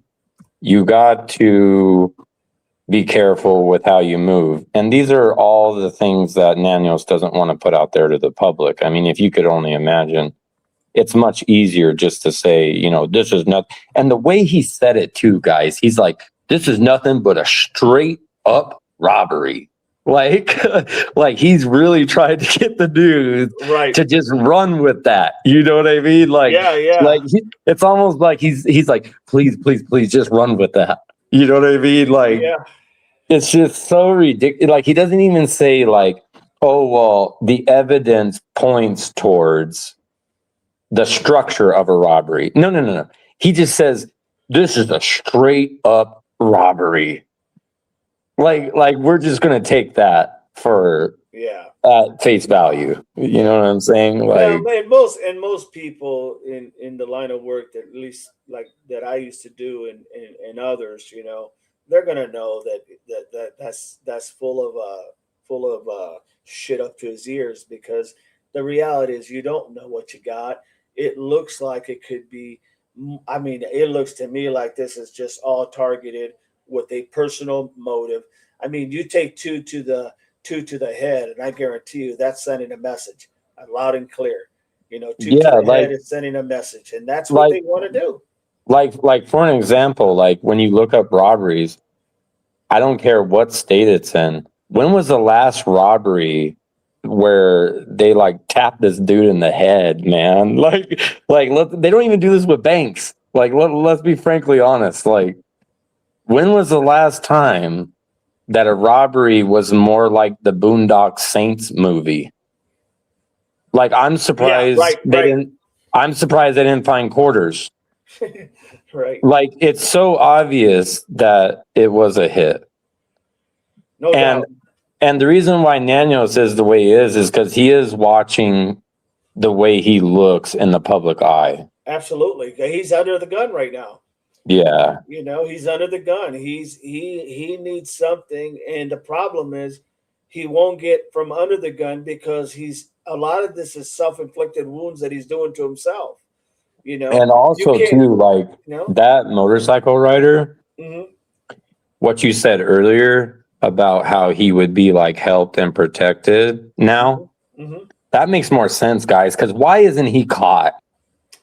Let's be 100% honest. If you're a lone ranger and you're barreling down I-10 all on your own, where the heck are you gonna go? Like, where are you gonna hide? Like, they're gonna catch you. There has to be people helping him, without a doubt. Right. The other two guys got caught, I hate to say this, fairly easily. Yeah. Like, this guy's obviously the ringleader. He's obviously the ones that has ties to a larger entity. And he's obviously getting help. There's no other way to express it than he's getting help. Right. Because he would have been caught already. I'm surprised when I saw that photo of him going up I-10 that he wasn't caught. I can't drive from here to Phoenix with my window tint without getting pulled over 3 times. Right. Especially if I had a bolo out on my vehicle that got hit by a flock camera that gives out my full description, what I'm wearing, my license plate. I'm shocked he didn't get pulled over the next mile. Right. So something is really, really, really not adding up here. It's just really not adding up. Especially with the let's think about this as a robbery. Where's all the shit that he robbed? What, does he have it all in the saddlebag? Like, you see what I'm trying to say? Like, it just, none of it adds up. No. None of it adds up. Well, and that's usually because why it's not adding up is because it's not factual. You know what I mean? Right. You know, you can't make something just make sense when you're putting a bunch of gibberish together. It's not going to make sense. It's not supposed to make sense. Right. So I get that. I mean, like I said, I think that this was a very, very awesome conversation, awesome presentation, and just letting us know, being that you're from there in that area. I mean, you give a really good perspective on everything in the details, and that's important for people that are not living there. You know, people that are not there and seeing it. You know, they don't get that they type don't get of view. it. Yeah, you can't see it. You can't see it or understand it unless you're here. Right. And my biggest goal was to bring you guys here. Well, you did. You very much did. I mean, you did, and I know we all appreciate that. You're welcome, guys. I appreciate you know, to tell you the truth, man, I just want to do this for Carlos, man. I want this scumbag caught. Mm-hmm. Like, this guy needs to be off the streets. Like, in all seriousness, like, you know, we all have kids and family out here, and moms and dads, and this guy should not be out in the streets, guys. Like, he needs to get caught. And also, too, the general public does need to understand the truth. That's one thing that a lot of the main news and the governments don't give the common community, is the truth. And I do think that the community can handle the truth. I think we're all adults, and I think we're big enough to handle it. And I think that a lot more people should be honest, especially when it comes to things like this, so that the general public can have a better feeling, or at least prepare themselves, or what have you. Right. No, I understand that. No doubt about it.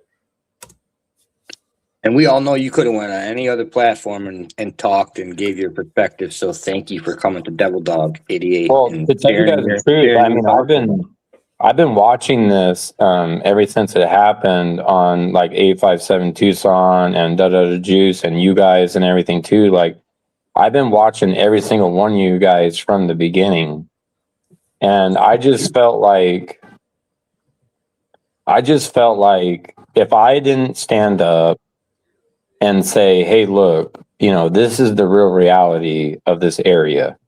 And, you know, this is a common sense opinion on what happened. I feel like I was almost owed to you guys and owed to the general public to come out and speak up and say something about this. And I was most comfortable on this platform, on your platform. So I just felt like this was the platform for me to come out and say something. We appreciate you. Yeah. You're welcome. Absolutely, man. Absolutely. I couldn't have said it any better, man. The reality is just that. And I hope you're able to come back, and I hope that you subscribe, and hopefully because I know I'm going to have a lot of questions down the road as this thing starts getting more resolved, if you will. You know what I mean? Correct. And so hopefully you'll be able to, you know, come and let us ask some more questions for that. Yeah, you know, for sure. That would be great. But man, thank you so much, my brother. I appreciate you. I thank you, and I hope to see you back whenever you're able to come back. We always go on live this was kind of a rare thing that we went on when we went on, but normally we go to lives at 9 a.m. for a couple hours, Monday through Friday, actually Monday through Sunday, and then we go on at 5 p.m. Monday through Sunday. So if you can catch us on one of those times, I would love to have you back. Okay. Yeah. What I'll do is I'll get off the call right now. I'll subscribe to your channel, and then I'll post my YouTube channel in the comments. Okay. Do that for me, because I know that several people were asking, and they're very, they do support, and I know they like everything you had to say, and they do support people that are on this channel. So if you can put your thing in there, they'll go ahead and definitely subscribe. No doubt about it. Thank you, guys. It's good talking to my you, brother. Hey, God bless you, man. Thank you very much. Appreciate you. Okay, bye-bye. Bye-bye.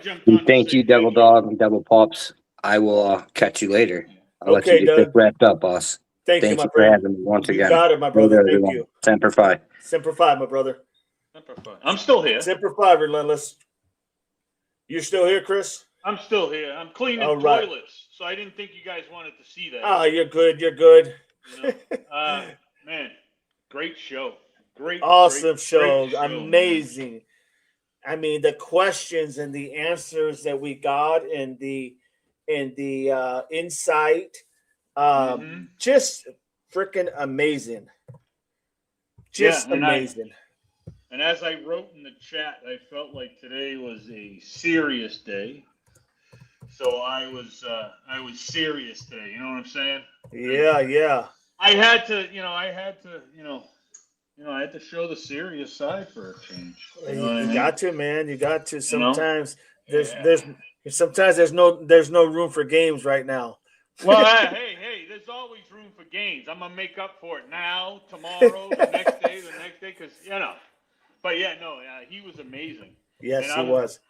And I was, blown away with his last comment about, him feeling that this was the best platform to him to come on to, to make him feel comfortable. That shows a lot for you and for all of you guys, man. For all of us. I don't want to toot my own horn in there. No, but it really does, man. You're right on the money. Yeah. It says a lot about what we try to do and what we try to accomplish and just the information we gather. I mean, it's nice to hear that.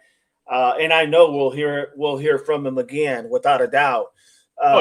We'll hear from him again. And the good thing is because there's going to be more information and questions that are going to be asked as this case goes forward. And who better than to have somebody right there? You know what I'm saying? It just doesn't get any better. And he chose this channel. Yep. So that shows a lot, man. And that's that's good. I like it.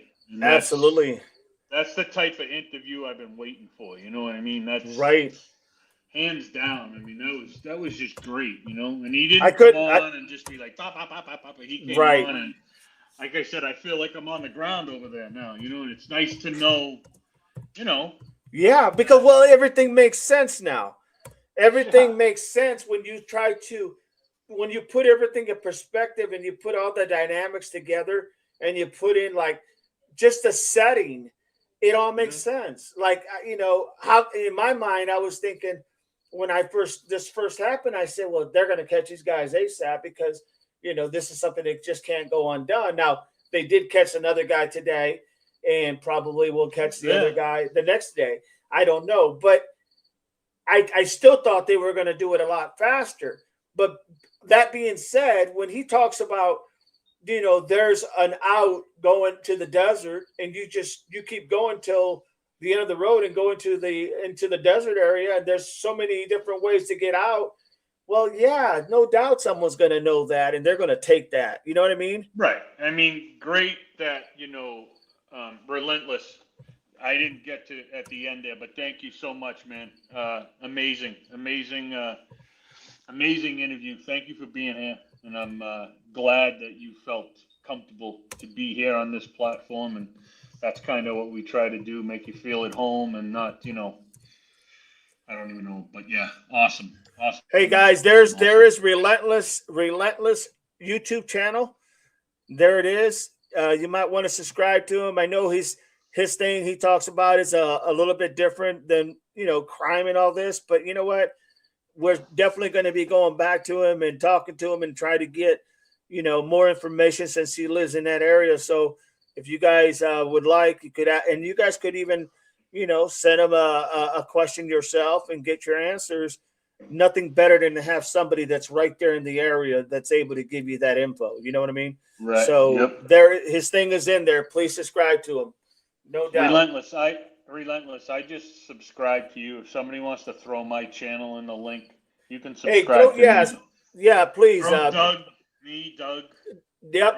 Throw in Doug and Chris and myself, and then throw in anybody else that was on the lives earlier, if you can remember. Put him on there so that he can subscribe to them as well. And Relentless, just so you know, when I'm not on this platform, I'm playing games too. So I'm a gamer. So I got you. There you go. But no, it was a great. Great. I couldn't ask for anything. And you know what, Chris? I almost didn't come on today. Well, Well, I won't tell you what time I slept until, but yeah, I was like, well, maybe he will, maybe he won't. I was like, I wasn't going to come on, whatever. and then I told the wife, okay, I'm going to go on, and so forth and so forth. So yeah, I mean, I'll go on for an hour or so, and here we are. well, that's what I told her. I said I'll only Great. be on for about an hour. I won't be on more than that. And she's like, okay, and I'm like, yeah, okay, whatever. And see how it goes. But yeah, man, I'm glad I did because I don't know. Someone just told me I just wanted to get back. I needed that little break though, for sure, no doubt about it. Yep. Well, for that much said, we will not be on from now till next week. So, yeah, right. We'll be on Monday for sure. That's as soon as we're going to get on is Monday. Yep. There's no 5 o'clock today, people. No, none at all. I'm giving Dog and Doug the day off. You know what I mean? Even though this says, Devil Dog 88, unfortunately, I give him the day off. He needs to cook dinner tonight. No. Which one? I just pulled this up, but I don't see that. What am I missing here, Chris? What did you type out? I took it from the channel. I just took it from the chat. Okay. This is in the chat, and then I just subbed up to it. Oh, I see. Yeah, that's all. Okay, got you. Anyway, I think a lot of people went over there and subbed up, so. Awesome. Yeah. And if you haven't hit the like button, hit it up, my man. Hit it up. Sub to Doug's channel. Sub to my channel. Absolutely, without a doubt. If I ever use it again, I signed a contract with Devil Dog. I can't even go live and nothing. I got to be here. Oh, you got to be committed, man. Yeah. You got to be committed. I need you here. I need you here. Chris. It's by the way, Chris when I can. I did put that. I let my wife listen to that song. Yeah, she liked it too. Is that the right one? I think so. Okay, because I made like 6. So I don't know. One. Oh, I'm not done yet. There'll be some familiar for whatever I'm trying to say, but yeah, man, this was great, dude. I'm glad that you went on today. I'm glad that we got to meet him and talk with him and understand the neighborhood, and it's never without a doubt.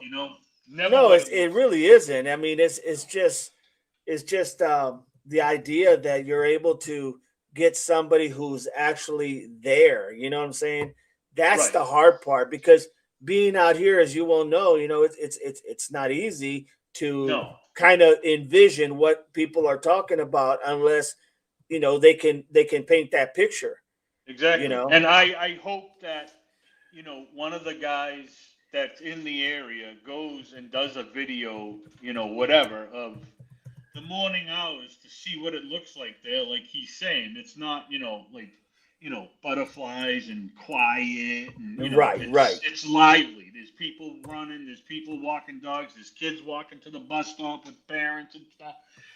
So maybe that's how obviously somebody was bringing their child to the daycare who made a 911 call, correct? Yep.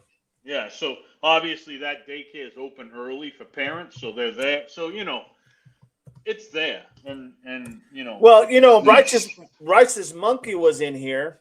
Yeah, hopefully they can put it together and just go take a video a little while. Absolutely, because it made sense what he was saying. I mean, it's like go look and you can see what's going on, and then you kind of, man, hey, I may do that once I go out there. You're there. Yeah, you'll be there in a while. But I mean, I mean, for right now, hell yeah, I would go ahead and do that, because that's a smart thing to do if you really want to get an insight on what it looks like. It's kind of, once again, I go back to what Chris McDonough said. Once you're there and you see it, everything changes. It's like you can process it so much better. And I think he did a great job illustrating all that, because I know now I can process that a lot better. Right. Without a doubt. And if you had any doubts in your mind before about this being hit, it had to change your mind. I mean, it's not a random No. Hey, we're gonna stop right here at this guy's Nope. truck and we're gonna run in. Yeah, it was definitely a hit, my man. That would So, be the last thing I would say it was a random. Yeah. I mean, it's not even close. Can April, can you put up my channel so Victoria can go ahead and subscribe? And hello, Victoria. How are you? And everybody, Good to if I have you. missed anybody, yeah. If I missed anybody, There you in go, the chat, Victoria. April just posted it. Elle just posted it. Thank you so much. Appreciate you guys. Make sure you subscribe to Let's Talk with Chris and Analyze Doug and any other. And also Relentless. Subscribe to him because I'm telling you, he's going to be a big asset for us. You know, he's going to be a big asset being that he lives right there, very, very close to where this, unfortunately, this cadet ended up losing his life. But if you guys can subscribe, and I'll tell you what, I think it's going to be, I think there was a reason why I was supposed to come on, and I'm glad I did. So welcome in, Pamela Wooten. Welcome in. Pamela, welcome in. And Relentless, I know you're still in the chat, and thank you for being willing to come in and open up about the neighborhood and you know, shed the light on everybody. So, you know, in the neighborhood. So, you know, that takes a lot to come up and talk about your neighborhood and how you feel. And again, I said it a couple times, but, you know, thank you for coming on here and feeling comfortable enough to come up and open up with us. And that's great. Yeah, no, it really is. It really, I went ahead and subscribed to you as well, just so you know. Thank you very much, Victoria. Appreciate that. Yeah, like I said, guys, you know, we're growing. The channel's growing.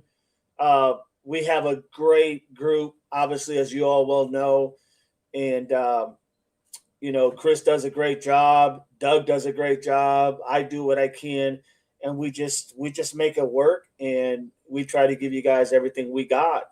You know, it's just sometimes when things are not really moving like we like it to move, you know, it's kind of difficult. But hey, this was one of those things, like I said, it's those little things that happen, you know, the outside the box things that, like, he comes on and my gosh, nothing else needs to be talked about other than what's going on, because now we can get all those questions answered. And that is awesome. That is awesome. I mean, without a doubt. Here comes the payback now. Me and Doug, we're like devil dogs, crutches, and canes. Absolutely. Absolutely. You know what I'm saying? Because his age and stuff, you know how senior citizens get, they can't, you know, after he goes off, you guys think he gets up out of the chair. The wife and one of the daughters come over and they help him get up, and, you know, they give him his walker, you know, and his walker has the tennis balls on the back, so he just slides across the floor, you know. You know how it is, guys. I know how it is. I wish I had one. I wish I had a walker. I remember a couple of years ago, one of my, who was it? One of my friends' mother, she turned like, 60, 65, whatever. And they gave her a walker as a joke. And it had like, you know, the squeeze horns for the bikes, and it had, you know, all these like old people stuff on the walker. It had a backup alarm. It had headlights. It was great. I can see you in one of those. You know what I'm saying? All we have to just make it look like a tank. You know what I mean? You can just walk around with it. Oh Lord! And you can shoot T-shirts out of it that says dog. You know what I'm saying? I'll tell you what, guys. I am really, really happy. Like I said, the channel, like I said, I can't stress it enough. You guys make the channel. All you guys who push out the narratives and push out the channel and on other streams. You know, you guys are what makes our channel great. All of our channels great. Mm-hmm. And so thank you for all the mods. And you guys are always spot on everything. So I really appreciate you guys there as well, without a doubt. And that's just a fact. Yeah, and you know, even the people in the chat, the mods are amazing, unbelievable. But the people in the chat, on this platform, you guys rock. I mean, you know, this is, you know, it's safe in here. It's you know, it's good. It's you know. You know what's funny, Chris, is that when I came on here, I was so excited about just that little bit of information that 857 got from that individual, and I was so pumped and excited. And everybody would tell you, man, Didi was like he was feeling it. And then this guy comes along, Relentless comes along, and my God, he just takes it over the top, you know. So it was just nice that maybe it was just a perfect storm. It was. What else can I say, right? It was a perfect storm with great guests and great people and just awesome, man. I can't stress that enough. No, it was great. It was definitely great. So, but hey, listen, I'm gonna jet because if I don't, I'll never get the hell out of here. You gotta get out of here, man. You gotta make dinner tomorrow. Damn, I know. Tomorrow at 9 a.m. I'll still be here. You know? Oh God. So yeah, no, it was amazing. I'm glad you came on today. Thank you for coming on. Yes, absolutely, my friend. Again, Relentless. Thank you, sir, and the chat and the mods and Doug and everybody. It was great. It was an honor to be here. And yeah, again, tomorrow, 9 a.m. comes. 9 a.m. 9 a.m. tomorrow, guys. 9 a.m. Are we gonna stay with this, or are we? Well, what we'll do is I think I'm gonna put something in there, but it's just to cover a few things. I've been looking at some other things with the 16 and whatnot, and so we're gonna stay with this tomorrow. We're definitely going to go to this and pivot to it. If they even catch the other guy, we're definitely going to pivot to it. So we'll be on the same topic. So if you guys come in tomorrow, let's be ready to roll again. Absolutely. Yeah. All right. Well, hey, I may reach out to you in a little while. Okay. But, just give me a holler. I will. Other than that, guys, I'll see you guys later. Great show. Thank you, everybody. Have a good day. Have a good day, my brother. God bless. Semper Fi. Semper Fi, my man. Righteous Monkey. Hey, so I know you were here. Thank you so much for being here. You're always welcome to come on the channel, my friend. Always welcome. I don't know if you called, but Relentless was saying something about maybe having one of the YouTubers go out there at where this happened and just sit out there and run a video from about 4 a.m. 4:30, 5 a.m., 5 o'clock to 6 a.m. or 5:30 to 6:30, and kind of run it and kind of see what goes on. Just throwing that out to you. If you didn't catch that, that may be something that you guys could do. One of you guys could do out there, since you guys obviously live in Tucson.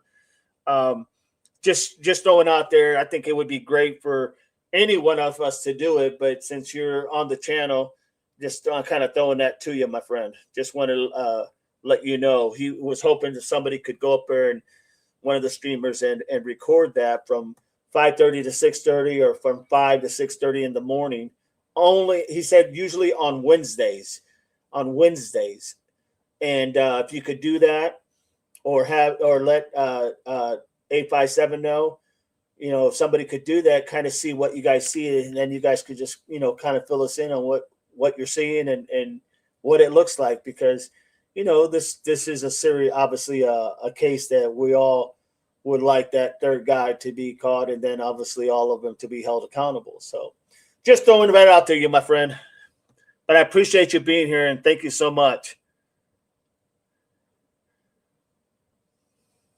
And don't forget, guys, also subscribe to Righteous Monkey's channel. Make sure you subscribe to Righteous Monkey's channel. Does a great job, does a lot of groundwork, a lot of boots on the ground. Just from a little that I know with Righteous Monkey, got a big heart. He's got a big heart. I can see it. I can see it when I see him on his shows. I can see it. A big heart, and does a phenomenal job. So make sure you guys sub up to Righteous Monkey as well. Try to help everybody out here. All right.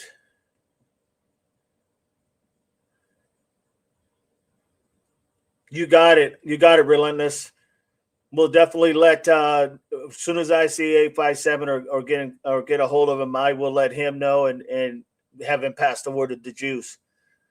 But great information, my friend. Great information. Thank you so much. There you go. Marion can do that as well, but I know she mods, and April mod. Well, April doesn't mod, but not for them. But Whoever the mods are, you guys got it. You got it, Righteous Monkey. You got it. Thank you, my friend. I appreciate you. Thank you. Pam says, thank you, Chris. Tabitha, Barney, have a great and blessed day, everyone. All right, guys. I think I'm going to go ahead and call it a day. I'll be done for the day. I just want to tell everybody thank you so much. There you go. Yeah, if you want to do that, April, if you want to do that, that'd be great. Thank you so much. I appreciate you. Thank you so much for everything you guys bring to the table, everything you guys do. Thank you for all the subscribers and the people who have, helped out the channel. I appreciate everyone. I don't take any one of you for granted. I so much appreciate it. You guys are what makes the channel, and I do appreciate that. Everybody have a great rest of your Sunday. You got it, Marianne. Thank you, too, for everything. I mean, I appreciate all you guys. You guys are, as far as I'm concerned, you guys are all the best mods as far as I'm concerned. And I know everybody says that, but I really do believe it. So just saying for what it's worth. God bless you all. Guys, have a great Sunday. Remember, everything that was said, it's all common sense, guys. Everything is common sense. Just got to think. Everything is there. It's common sense. Thank you, Victoria. Appreciate you. God bless you all. Relentless. Got it. Raiders, Simplify, my brother. Hey, thank you for your service as well, my brother. Appreciate you. Hope you subscribe. Just subscribe, man, just to know when I'm coming out. And appreciate everything you do, my brother. Thank you so much. Pam, thank you, DD, Maz, and Chad. Relentless. Have a wonderful day, everyone. Stay safe. You got it. You got it. With that, everybody, God bless. Love you all. Appreciate you all. Once again, Simplify, everybody. Simplify. See you at 9 tomorrow morning.